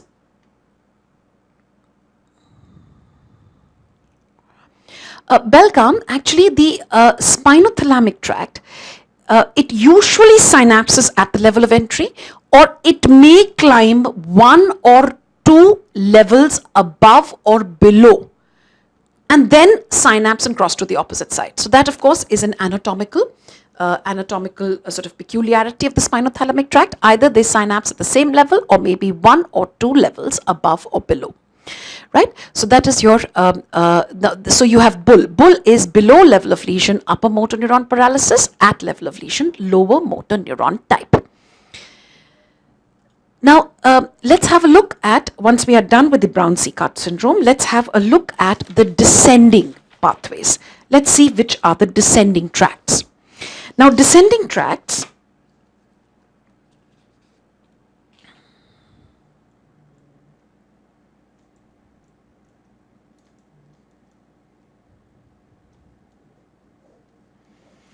The descending tracts or the motor pathways are divided into two types. There is medial descending pathways and lateral descending pathways. Medial or the lateral descending pathways. Now, lateral descending pathways, these are meant for distal muscles. These are for control of distal muscles. In other words, the lateral descending pathways are meant for fine skilled movements. They are meant for fine skilled movements. Whereas the medial descending pathways are meant for proximal muscles, axial muscles. Lateral descending pathways for the distal muscles, right? Medial descending pathways are for the proximal muscles. That means they are meant for tone and posture. Tone and posture. Lateral descending pathways are meant for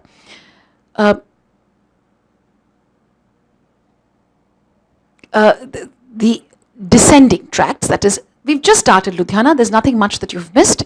There are two descending tracts. That is medial descending pathways, which are meant for proximal muscles and for tone and posture. Lateral descending pathways, which are for distal muscles or fine skilled movement. Now, the lateral descending pathways, you have two pathways for the lateral descending, for the distal muscles, fine skilled movement. And that is, number one, is the lateral corticospinal tract. Lateral corticospinal tract. And number two is the rubrospinal tract. Rubrospinal tract. These are two. Rubro is red nucleus. From red nucleus to the I haven't done any corticospinal tract lesions. All right. So there are two of them, lateral corticospinal tract and the rubrospinal tract. These are two pathways which are known as lateral descending pathways. Okay? For anterior pathways are anterior corticospinal tract. Anterior corticospinal tract. Number two, there is a vestibulospinal tract. Vestibulospinal tract from the vestibular nuclei in the medulla. Vestibulospinal tract again controls tone and posture. Number three, you have a tectospinal tract. This is again from the tectum or the cranial nerve nuclei in the neck to the spinal cord. So this also helps to control posture. Number four, you have the reticulospinal tract, and I have already discussed the reticulospinal tract with you. There are two of them. There is a pontine or an excitatory tract, and there is a medullary or an inhibitory tract, and we've discussed what is the role of these tracts. So there are two tracts which control fine skilled movement and five tracts which control the tone and posture. Which are these five tracts? Anterior corticospinal, vestibulospinal, tectospinal, pontine reticulospinal and medullary reticulospinal. Two tracts which control fine skilled movement, that is lateral corticospinal and rubrospinal. Okay? Next, let's see the origin of the corticospinal tract. Where does the corticospinal tract originate from? What is the origin? Origin is, number one, from the primary motor cortex. From the primary motor cortex, this is area 4 of Brodmann's area 4. This contributes 30% of the fibers. Primary motor cortex. Number 2 is the premotor and the supplementary motor areas. Premotor and the supplementary motor areas. This is area 6. It contributes another 30% of the fibers. Right? And surprisingly enough, the sensory cortex contributes another 40% of the fibers. So 30% from the primary motor cortex, premotor and the supplementary motor area another 30% of the fibers, and surprisingly the sensory cortex contributes 40% of the fibers. So this is your origin of the motor tracts. Motor fibers, 30% from primary, that means 60% is from the motor areas and 40% in fact from the sensory areas. So sensory cortex also contributes motor fibers. Okay. Now let us see how does this tract descend downwards. Let's see how this tract descends downwards. This is the midline here. Now, I've already described it to you from all these different areas. The tracts now converge on the internal capsule. And these fibers now occupy the anterior 2/3 of the posterior limb, and the genu. Anterior 2/3 of the posterior limb and the genu. Fibers arise from these different areas of the cortex, occupy the anterior 2/3 of the posterior limb and the genu. And fibers from these areas, fibers from the internal capsule now descend downwards, reach the medulla. They reach the medulla. And 80% of the fibers, they cross over to the opposite side. 80% of the fibers cross over to the opposite side, right? 80% of the fibers cross over to the opposite side, and these fibers now form what is known as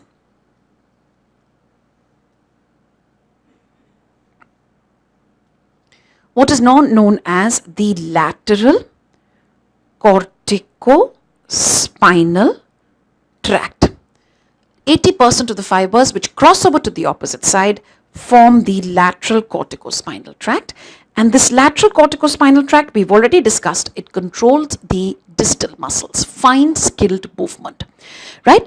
This crossing of fibers in the medulla, this forms what are known as pyramids, or known as the motor decussation. Pyramids. And that is why this lateral corticospinal tract is also known as a pyramidal tract. Because, in fact, this has been asked as a question, why is lateral corticospinal tract known as pyramidal tract? Is it because it forms pyramids in the medulla, or because it arises from the pyramidal cells in the motor cortex? And your answer is, it forms the pyramids in the medulla, right? So this is your lateral corticospinal tract. 20% of the fibers which do not cross to the opposite side, 20% of the fibers which do not cross to the opposite side, they form what is known as the anterior corticospinal tract, and we have already discussed the anterior corticospinal tract. This is meant for control of axial muscles, but please understand, it controls the axial muscles of both sides. The anterior corticospinal tract will control the axial muscles of both sides, though please understand, it's an uncrossed tract, does not cross over, but it controls the axial muscles of both sides. Okay, so this is your medial descending pathway. This is your lateral descending pathway, right? Lateral descending pathway are two. There is a lateral corticospinal tract and a rubrospinal tract, right? Ludhiana, just before you came in, we had done the Brown-Séquard syndrome. So you can see what is the Brown-Séquard syndrome. Hemisection of the spinal cord, loss of pain and temperature of the opposite side. This is only for you, Ludhiana. Just fast, please write this down fast. Brown-Séquard, temperature and pain of opposite side is lost. Touch is least affected. All other sensations lost on same side. That means the posterior column sensations are lost on the same side.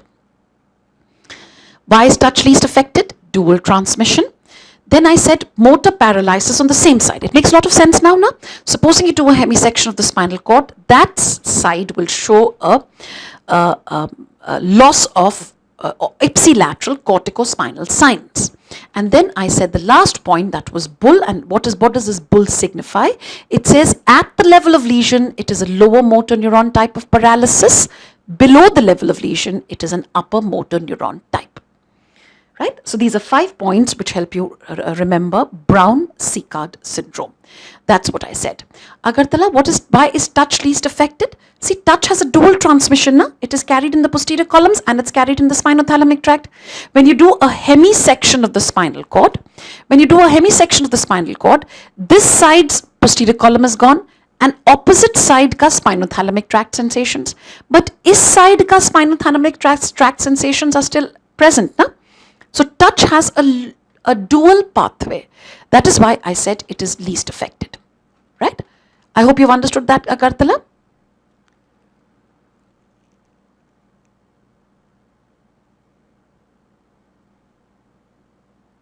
No. See, Chennai, we will call anterior corticospinal tract as call an anterior corticospinal tract as an uncrossed tract. It's only near the termination. The fibers go to axial muscles of both sides. That's all. Right? But it continues to be an uncrossed. The tract itself is uncrossed. Clear? But it does supply the axial muscles of both sides. Okay? So you've got the origin again, Rohtak, so that is good enough. So these are your descending tracts or the motor pathways. Right? Let's go on to Chennai. How does inverse stretch reflex?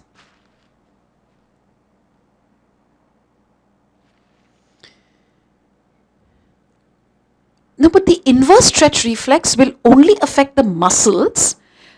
I think you are asking me about reciprocal innervation. Is that so? Chennai, are you asking me about reciprocal innervation? What is reciprocal innervation?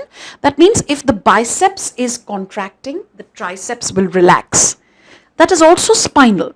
That is also a spinal reflex. But please understand, inverse stretch reflex is a reflex which is meant primarily for the muscle in which there is an increase in the muscle tension. Right? Yes. Okay, Dhule.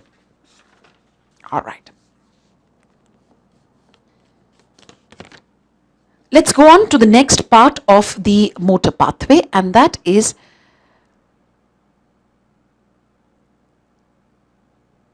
okay. So let's go on to the next part of the motor system, and that is cerebellum. So let's see cerebellum.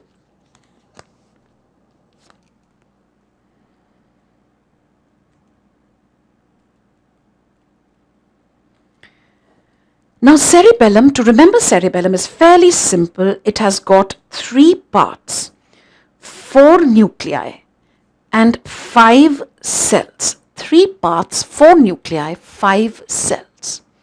Right? 3 parts, 4 nuclei, 5 cells. Now what are the 3 parts of the cerebellum? If you just remember the diagram of the cerebellum looks like this. Right? And here you have the oldest part of the cerebellum, and this oldest part of the cerebellum is known as the flocculonodular lobe. In terms of evolution, this is the oldest part of the cerebellum, and this is also known as the vestibulocerebellum or the flocculonodular lobe. This lobe is very well developed in lower animals. And why do I call it vestibulocerebellum? Because it has direct to and fro connections with the vestibular nuclei. Vestibular nuclei. And from the vestibular nuclei, you have the vestibulospinal tract. Vestibulospinal tract. Right? So this is your, this which will affect tone and posture. Right? And therefore that it affects the, so vestibulospinal tract. So vestibulocerebellum, it has direct to and fro connections with the vestibular nuclei. And this tract is meant for balance. And this tract is meant for eye movements. Balance and eye movements. Right? This has been asked as a question in 2013 All India PG. What is the function of the flocculonodular lobe? The function of the flocculonodular lobe is balance. The second part of the cerebellum is this one, and this is known as the spinocerebellum.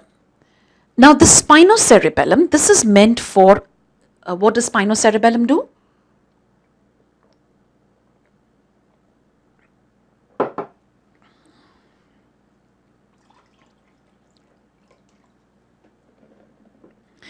What does spinocerebellum do?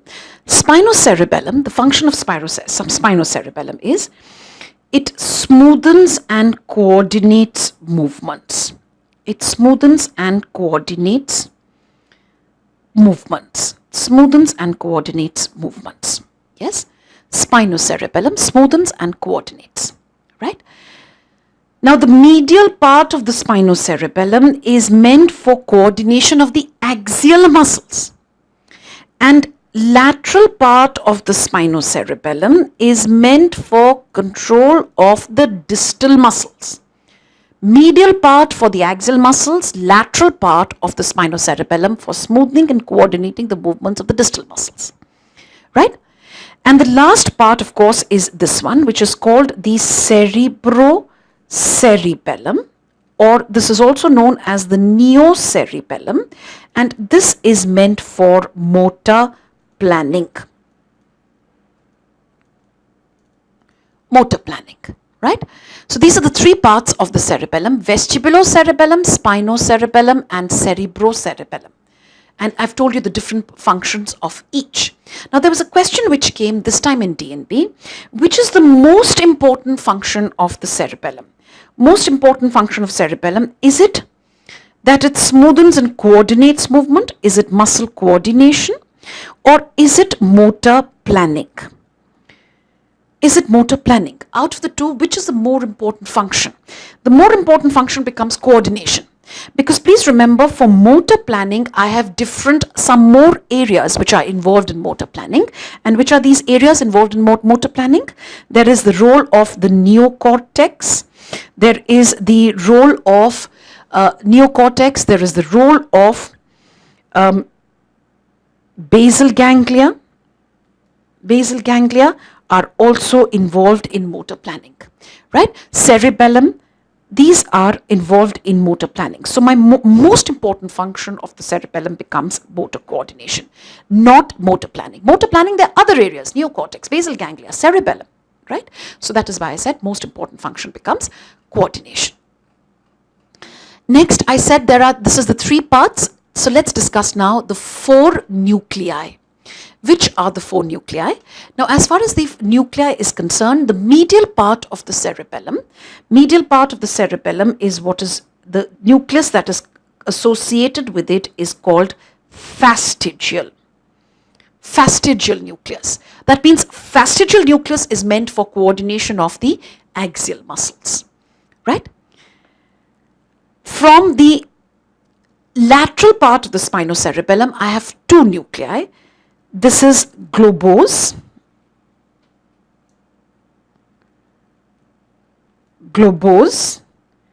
and emboliformis. Globose and emboliformis. These are two nuclei associated with the lateral part of the cerebellum. Lateral part of the spinocerebellum. Medial part, fastigial. And you know medial part is meant for axial muscles. So fastigial is meant for axial muscles. Globose and emboliformis is meant for distal muscles. This is with the lateral part of the spinocerebellum. And with cerebrocerebellum, the nucleus associated is dentate. Dentate. Question which came in NIMHANS 2013, which is the largest nucleus of the cerebellum? Answer is dentate, right? Dentate. This is as far as your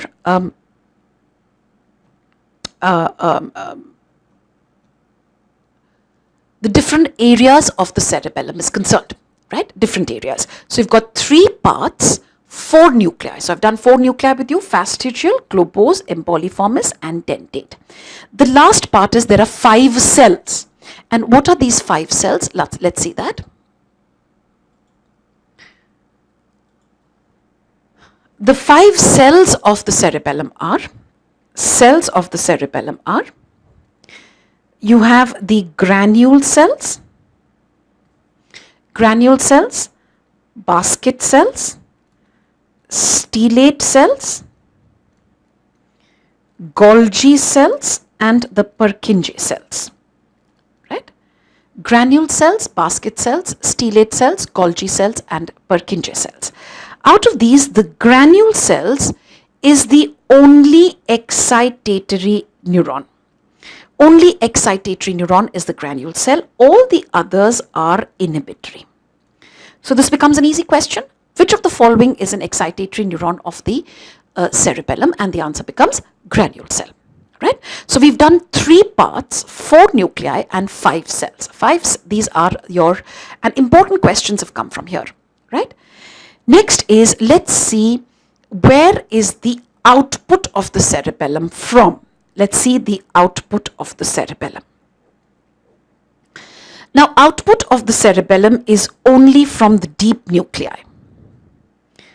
Deep nuclei are the only areas which send an output to the output, like I told you, from the fastigial nucleus, it will be to the axial muscles. From the globose and emboliformis, the impulses will go towards the distal muscles via the red nucleus, right? So this is your deep nuclei. Output is only from the deep nuclei. Okay? Now, this output is normally an excitatory output. Excitatory output. Now, Purkinje's cell, which is an inhibitory neuron, it is a large inhibitory neuron of the cerebellum. This projects to the deep nuclei and inhibits the deep nuclei output. It inhibits the deep nuclei output. Okay? So this is your output of the cerebellum. Output is from the deep nuclei, and this is a facilitatory or an excitatory output. Okay? Now,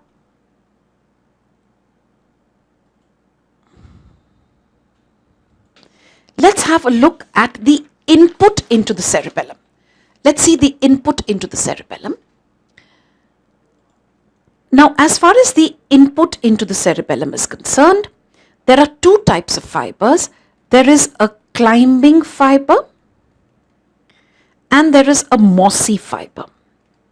Now, climbing fiber, this is a strong excitatory input.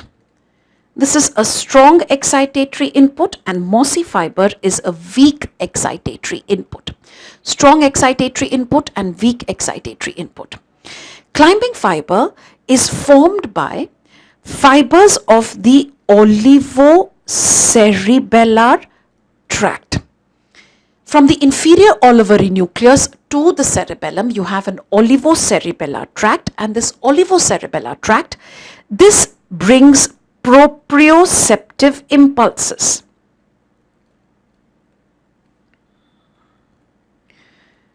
This brings in proprioceptive impulses from the whole body. Proprioceptive impulses from the whole body come via the olivocerebellar tract. Proprioceptive impulses from the whole body, right? Mossy fibers, on the other hand, see, there are number of tracts which enter into the cerebellum: dorsal spinocerebellum, ventral spinocerebellum, tectocerebellum, pontocerebellum, vestibulocerebellum, right? All of these tracts which are entering into the cerebellum will form the mossy fibers. There is only one tract which forms the climbing fibers, and that is the olivocerebellar tract. And what are the kind of impulses that it brings into the cerebellum? It brings proprioceptive impulses from the whole body. All the other tracts form the mossy fibers, right? So it's easy to remember. Question: which tract forms the climbing fibers? And that is your olivocerebellar tract. Okay. Now, so let's see now what happens to this input. Like I said, strong excitatory input is the climbing fiber. So let's see what is the neuronal circuitry. Right? Output we have already discussed is from the deep nuclei. This is an excitatory output. So let's see this. Now, the climbing fiber enters into the cerebellum. Climbing fiber enters into the cerebellum. It gives a collateral. Remember, climbing fiber is a strong excitatory input. It gives a excitatory, it stimulates the deep nuclei. So what will happen to the deep nuclei? Output increases even further. And this is at a start of a movement, right? When you start a movement, the deep nuclei output is going to be excitatory. Now the same climbing fiber, it now enters and it now stimulates the Purkinje cell. Purkinje cell, being an inhibitory neuron, now inhibits the deep nuclei output. And this is so important because this is helping you to control the movement, isn't it? Whenever there is a cerebellar lesion, what do you get? What are the signs of cerebellar lesion? Past pointing, overshoot, rebound phenomena. That is because of loss of this inhibitory control. So let's see this once again. See, climbing fiber, which is a strong excitatory input, first gives a collateral to the deep nuclei, increases the deep nuclei output. Deep nuclei output is as it is excitatory output. So it increases the deep nuclei output. Then the climbing fiber also stimulates the Purkinje cell, which in turn inhibits the deep nuclei output, right? And this is what controls the range of movement. It controls the range of movement, right? This is now, that is why I told you it controls the range of movement. This is what is responsible for, that is why whenever there is a cerebellar lesion, there is a past pointing, there is an overshoot, there is a rebound phenomena. Okay, so this is your major cerebellum, the circuitry of the cerebellum. There is of course a minor circuit as well, and that minor circuit involves the mossy fibers. Now mossy fibers, if you remember, are the weak excitatory input, and these mossy fibers form a synapse with the granule cell. They form a synapse with the granule cell, and granule cell, you know, is an excitatory cell. Now this granule cell, fibers of the granule cell, they move in both directions. They move in the cerebellar cortex in both the directions, and these fibers are known as parallel fibers, right? Parallel fibers. And see, what do these parallel fibers do? Now these parallel fibers, they go and stimulate the Purkinje cell. But please remember, it's an excitatory input, but not a very strong excitatory input, right? This now stimulates the Purkinje cell. Purkinje cell inhibits the deep nuclei. Have you got my point, right? So this is a minor circuit. Your major circuit is what I told you involved the climbing fibers. So this is as far as your climbing fibers are concerned, climbing and mossy fibers and the circuits. I'm enabling chat because I'm going to ask you a series of questions on cerebellum. So let's see whether you can actually, whether you can actually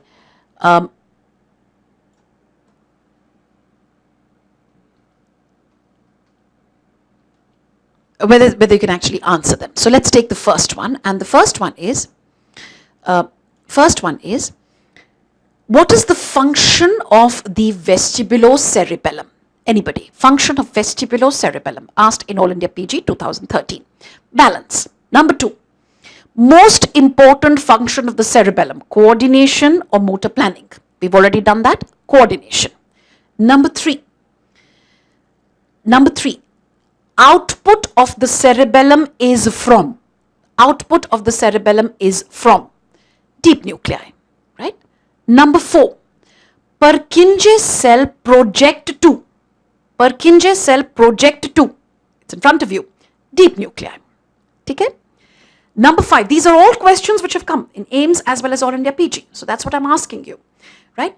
Climbing fiber is formed by fibers of which tract? Climbing fiber is formed by fibers of which tract? Olivocerebellar tract. Great. Next question. Olivocerebellar tract or the climbing fiber is a strong excitatory, weak excitatory? Answer becomes strong excitatory. Next question. Only excitatory neuron of the cerebellum is? Granule cell. Next question. Largest nucleus of the cerebellum is? Dentate. Great. Next question. Parallel fibers, All India PG 2013. Parallel fibers are formed by fibers of which neuron? Granule cell. Great. Last question. Romberg's sign is specific for posterior column involvement or cerebellar disease? Romberg sign. What is Romberg sign? Romberg sign is hands are outstretched, eyes are closed. Till the eyes are open, he is standing straight. But the moment his eyes are closed, he becomes ataxic. Please understand, this is a specific sign. Romberg's will be a specific sign. Romberg's is a specific sign for posterior column involvement. Romberg sign is positive in posterior column involvement. This is called sensory ataxia. That means till his eyes were open, there is a visual correction. But the moment he closes his eyes, that visual correction is lost and he becomes ataxic. See, cerebellar lesion, he's going to be ataxic at all times. Romberg's, he becomes ataxic only when his eyes are closed. So this is specific for posterior column involvement, that is sensory ataxia. Clear? So we've done the cerebellum and the questions which have come from cerebellum. Should not be a problem.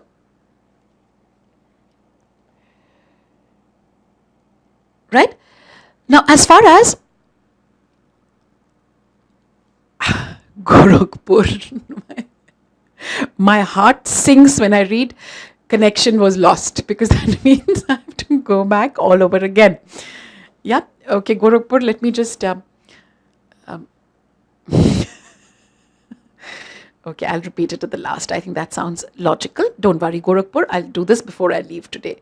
Okay, all right. Okay, so let's see. Now, what you were trying to... Okay. So let's see this. This is Romberg sign, right? Next, let's see basal ganglia. Now, as far as basal ganglia is concerned, basal ganglia, now what is the function? I'll do the Papez circuit, don't you worry.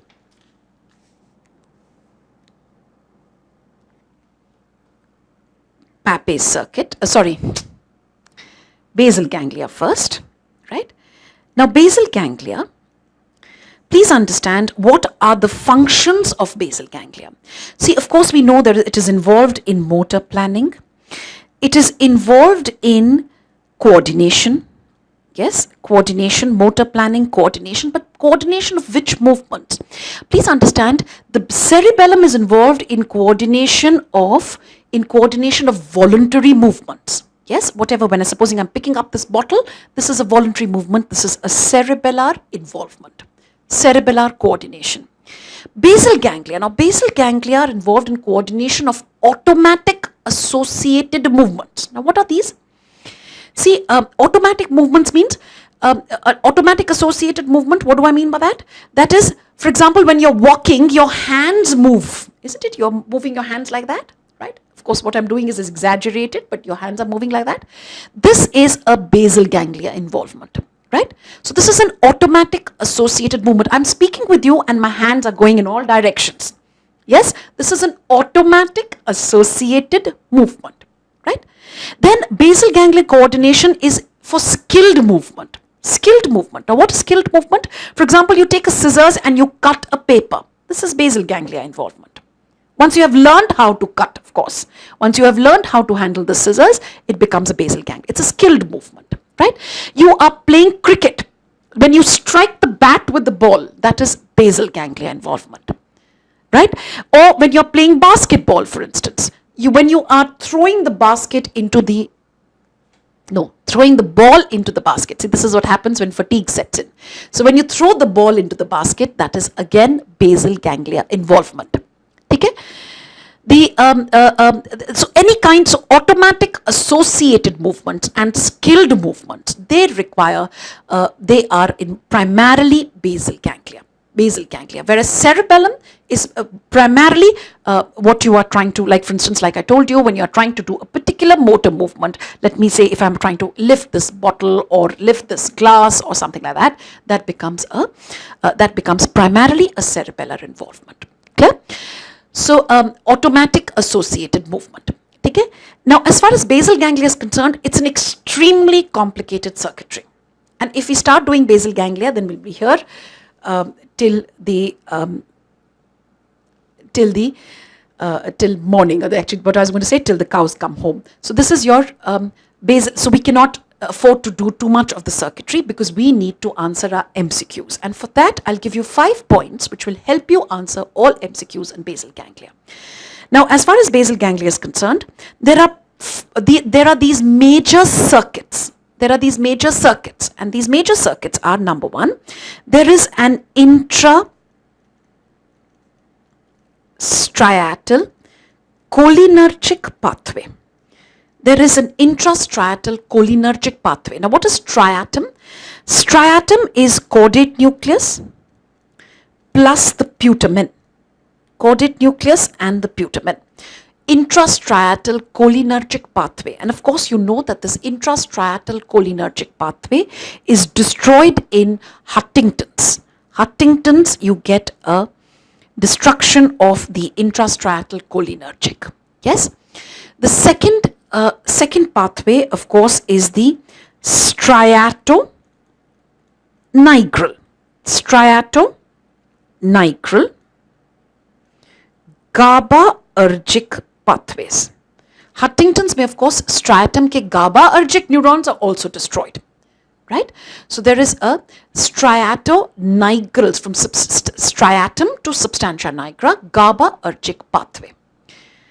Number 3, nigrostriatal. Nigrostriatal dopaminergic pathway. This is of course destroyed in Parkinsonism. You already know that. Yes, Parkinsonism. Number 4,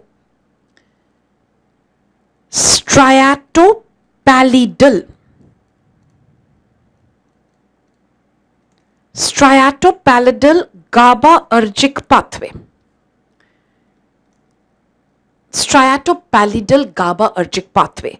Now, this is from the striatum, caudate nucleus and putamen, to globus pallidus external segment, globus pallidus internal segment, and of course these involved inhibitory neurotransmitter, and that is GABA.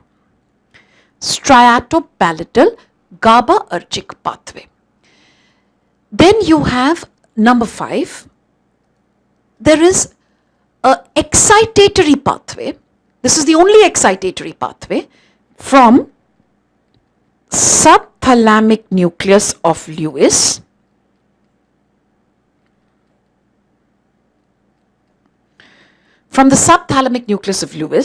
to the globus pallidus external segment, globus pallidus internal segment, and this is the only one which secretes an excitatory neurotransmitter, and that is glutamate. Glutamate, right? So the questions which have come from basal ganglia is, this was asked last year or the year before last, which part of the basal ganglia secretes a excitatory neurotransmitter, and your answer is subthalamic nucleus of Lewis. Yes. Second important question which has been asked, in Huntington's, which are the fibers which are destroyed? Huntington's में there is destruction of cholinergic and GABAergic. Intrastriatal cholinergic and GABAergic are destroyed in Huntington's. Both cholinergic as well as GABAergic fibers, striatal fibers, are destroyed, right? So these are, remember these 5 points. These 5 points, like I said, number 1, intrastriatal cholinergic, striatonigral GABAergic, nigrostriatal dopaminergic, destroyed in Parkinsonism, striatopallidal GABAergic. The only one which is excitatory is subthalamic nucleus of Lewis to the globus pallidus external segment, right? So this is as far as your basal ganglia is concerned, right? After this, let's have a look at an important part of the motor system, and that is the postural reflexes. Postural reflexes. Yes. Postural reflexes. Let's see this.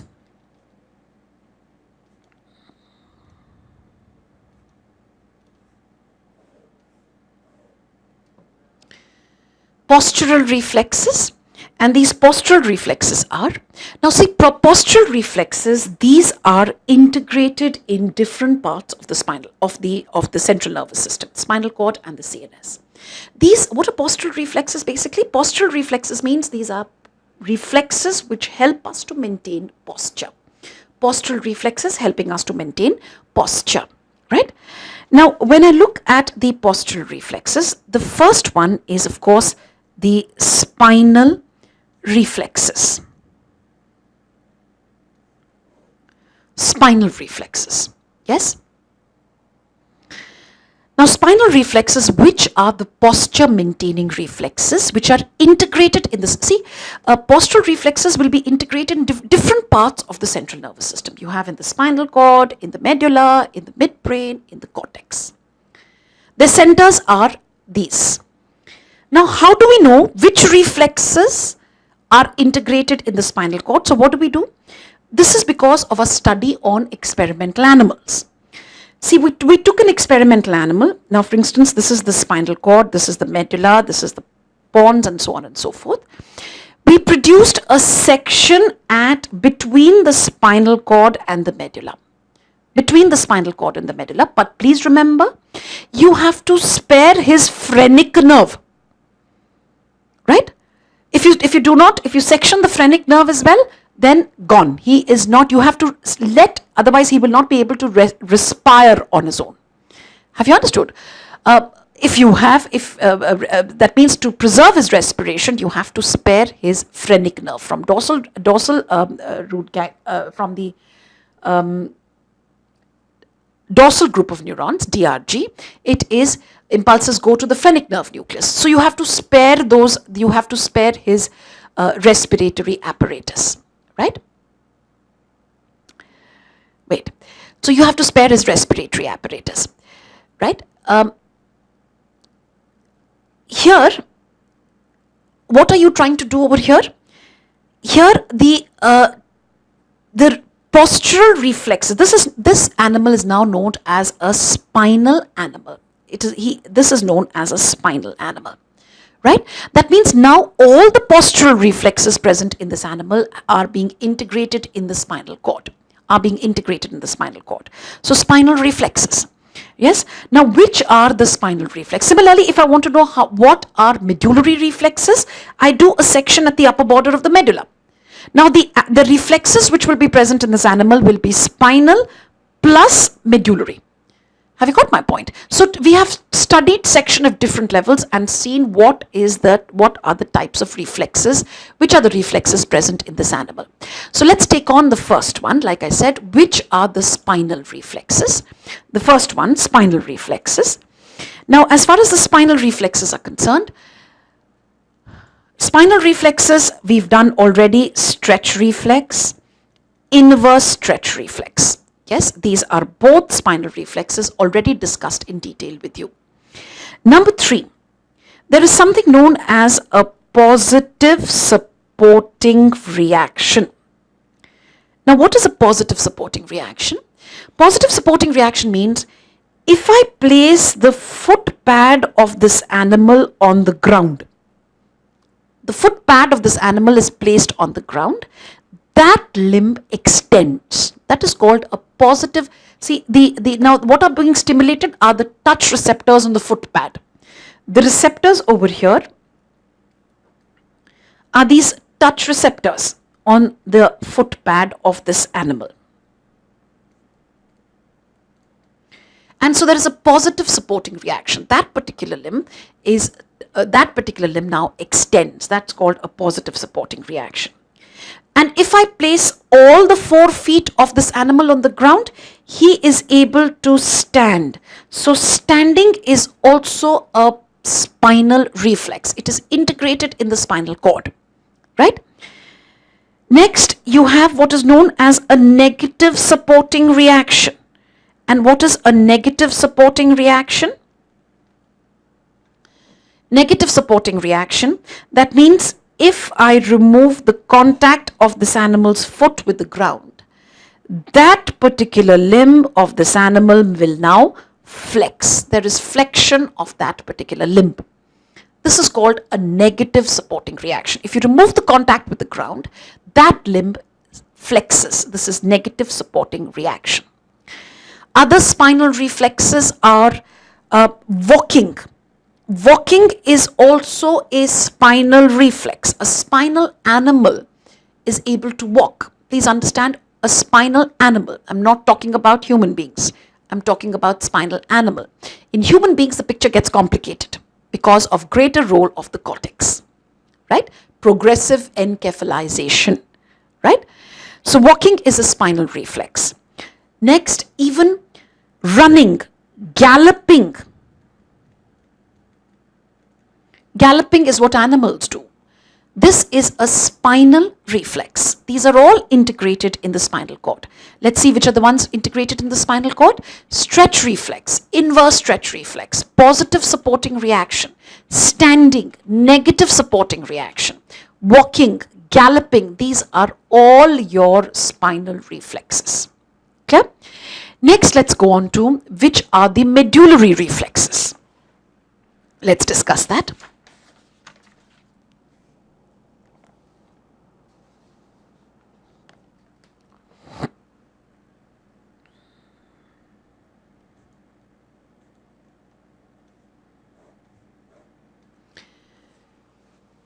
Medullary reflexes. Now, as far as medullary reflexes are concerned, medullary reflexes are what are called tonic neck reflexes and vestibular or labyrinthine reflexes.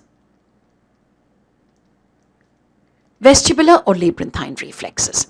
So let's see tonic neck reflex. What is tonic neck reflex?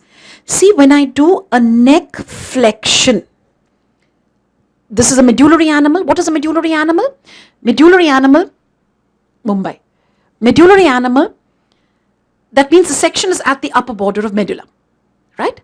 Medullary animal, when I do a neck flexion of this medullary animal, neck is flexed. His forelimbs flex. There is flexion of the forelimbs.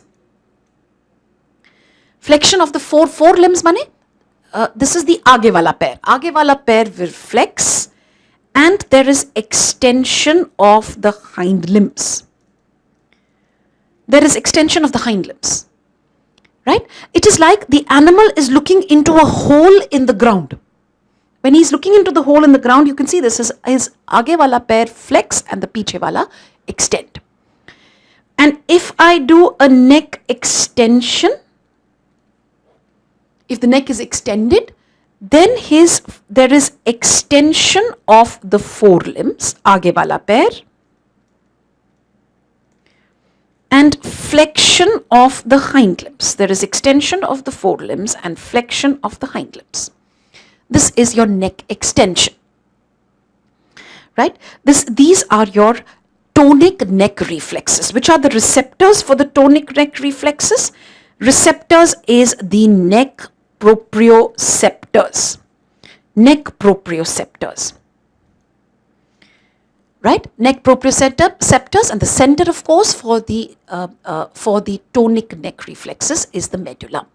Tonic neck reflexes is the medulla. Okay? Next, let's see another medullary reflex, which is called the vestibular reflex. Vestibular or the labyrinthine reflex.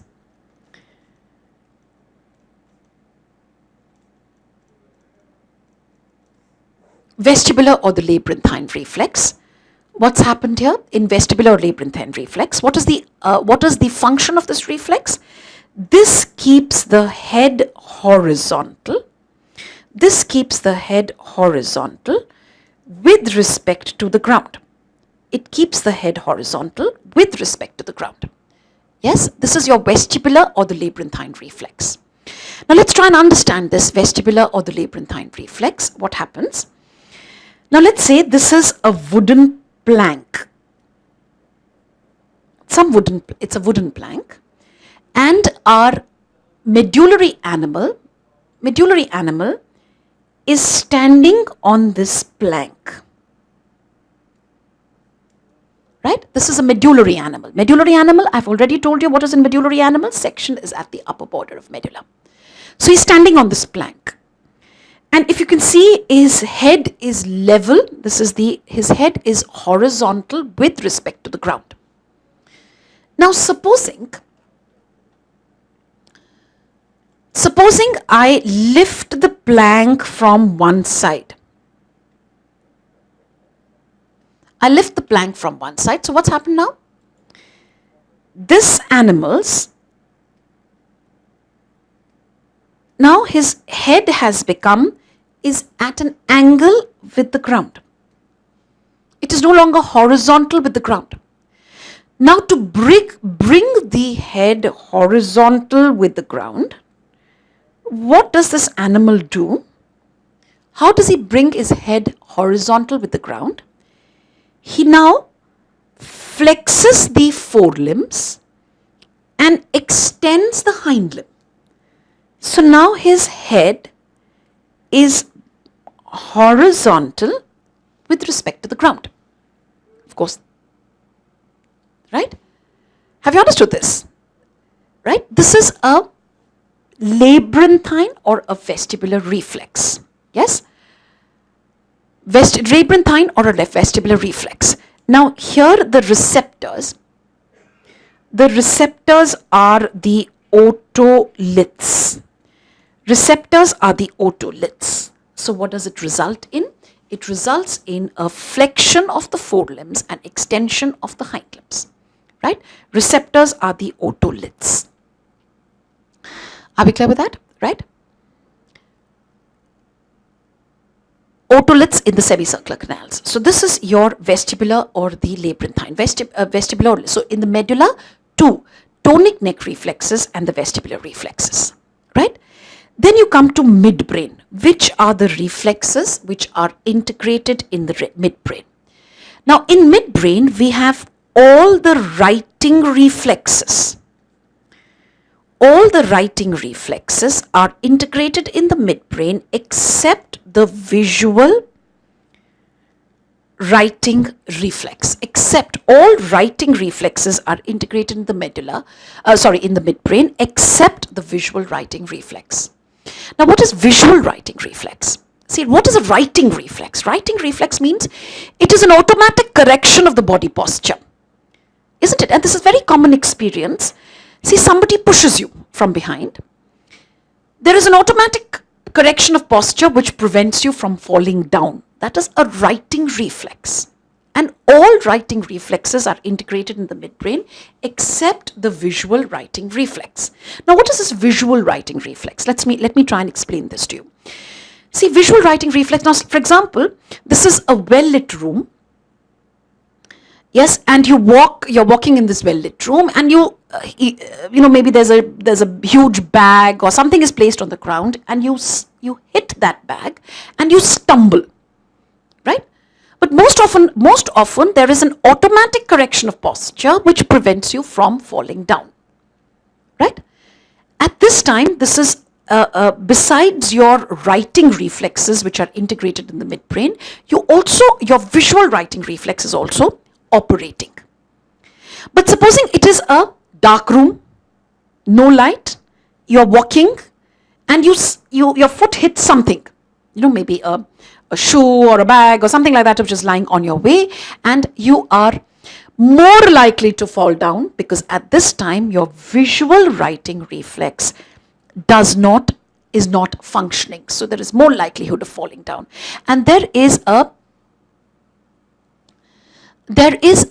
very common example which I love to quote, and that is, see, you've got two people going on a motorcycle. Okay? They meet with an accident. And what you always get to hear that the one who was riding the bike did not get hurt or got very minor injuries. But the one who was sitting behind got hurt much more. Very common. We've heard this very often. Yes? Now what happens here? See, the one who's riding the bike, his eyes were on the road. So when they hit something, there was an automatic correction of posture which prevents him from falling down. Or it at least prevents a head injury. Even if he fell down, at least prevents severe injury to the head. There's an automatic correction of posture, which at least prevents a severe injury or a head injury, minor injuries maybe. But the fellow who's sitting behind him, what is he doing? What is he doing? What is he doing while he's sitting behind? He's looking here and there. So his eyes are not on the road. His eyes are not on the road, and he's very good. He's on Facebook, or he's I do not want smart answers from you. There are too many things he could be doing when he's sitting at the back. Yes, and we can let our imagination run wild. Yes, so his visual writing reflex is not operating or not functioning. So when he hits something, he gets hurt much more. That is why they always say that when you're sitting behind someone, your eyes should always be on the road because your visual writing reflex. Isn't it? See, if you look at all the good motorcycles, they always have the pillion seat is slightly higher, so that the fellow who's sitting behind will be able to see the road and his visual writing reflex. Yes? So this is what I mean by the visual writing reflex. Okay? Now, then after that there are some cortical reflexes. Now, what are the cortical reflexes? Cortical reflexes are, number one, of course, the visual writing reflex. Then there is what is known as a hopping reaction.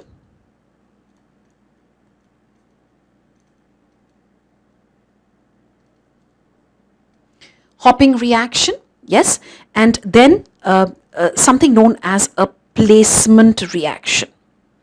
What is hopping reaction?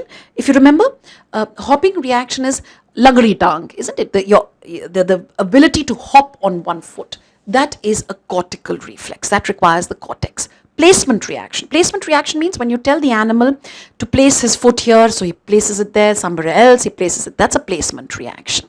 So the question which has come from here, last year in All India PG, this was which of the following is a cortical reflex?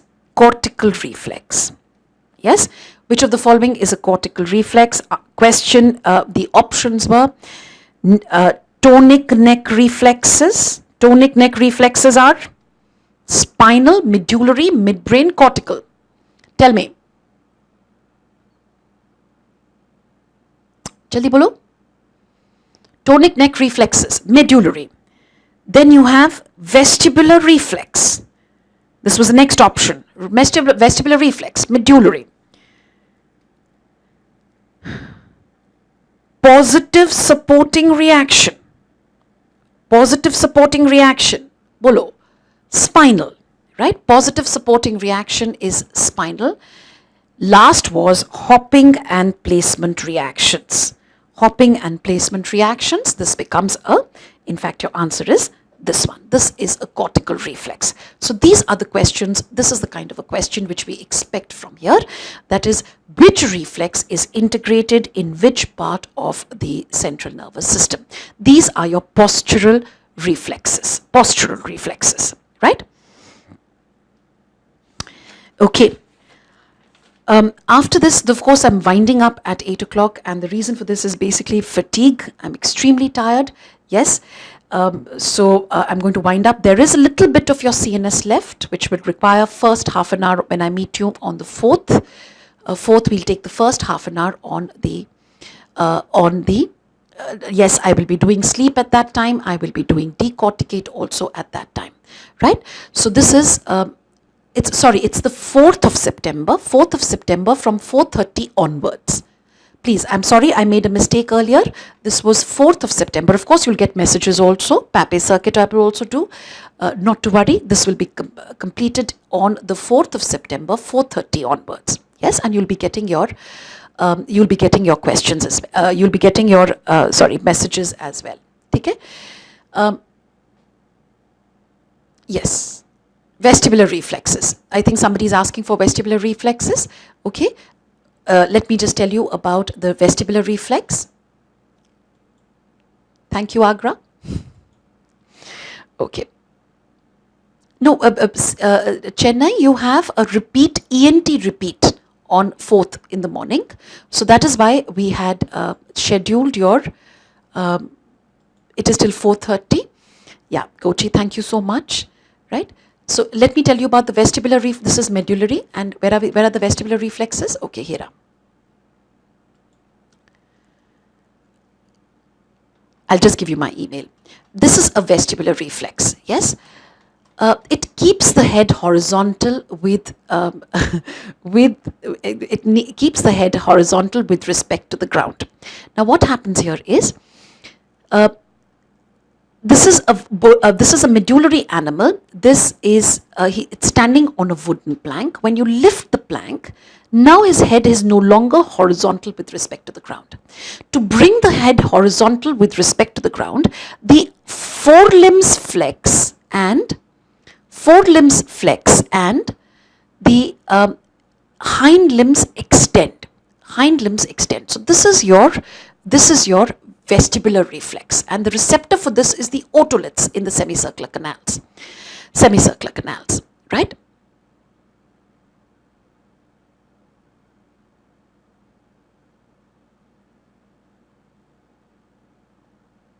What is that? Cerebellar cells. Okay?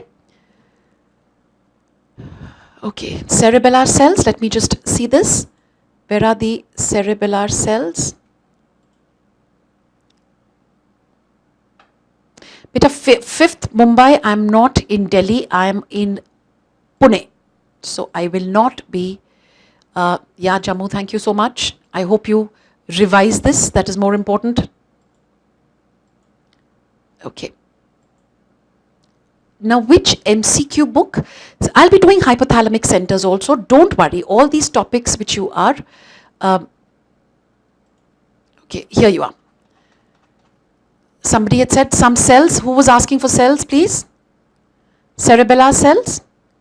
कहाँ से चाहिए बेटा? जल्दी बोलो.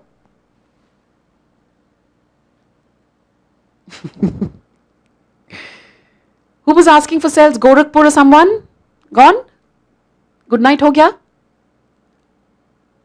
Input and output. Okay. Oh, that's so nice of you, Hyderabad. That actually makes me. Karam said, I do not know the ENT, I do not know the repeat. What is the timing? You'll get, so this was input and output. Gorakhpur, just have a look.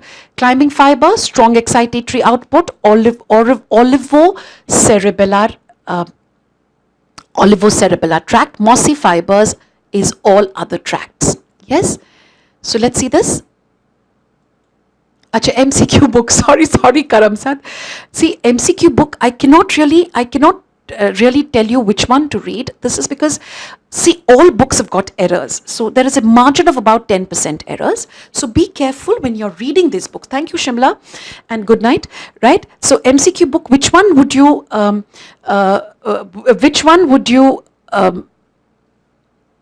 my ID I'm writing here. Which one would I recommend? Whichever one you like, right?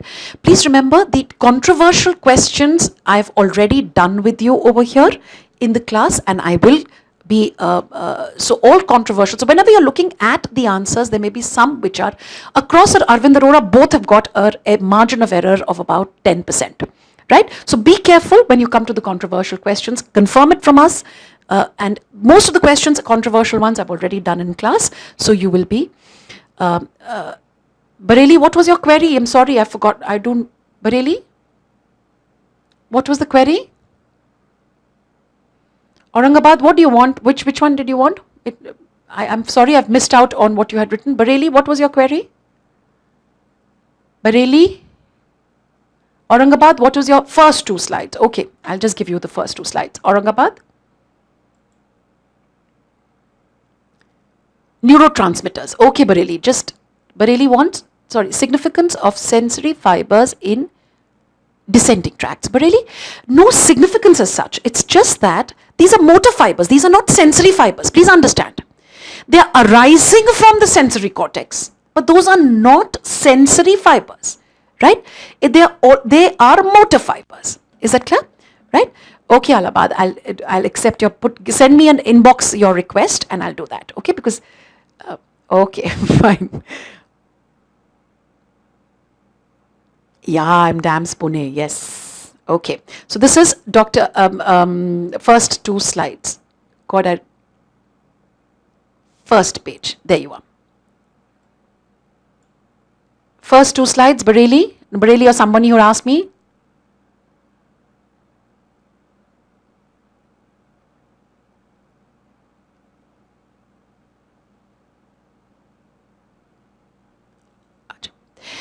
See, rubrospinal tract, I actually wanted to tell you with decorticate rigidity. I'll tell you next time. Don't worry about it. Okay? I'll tell you.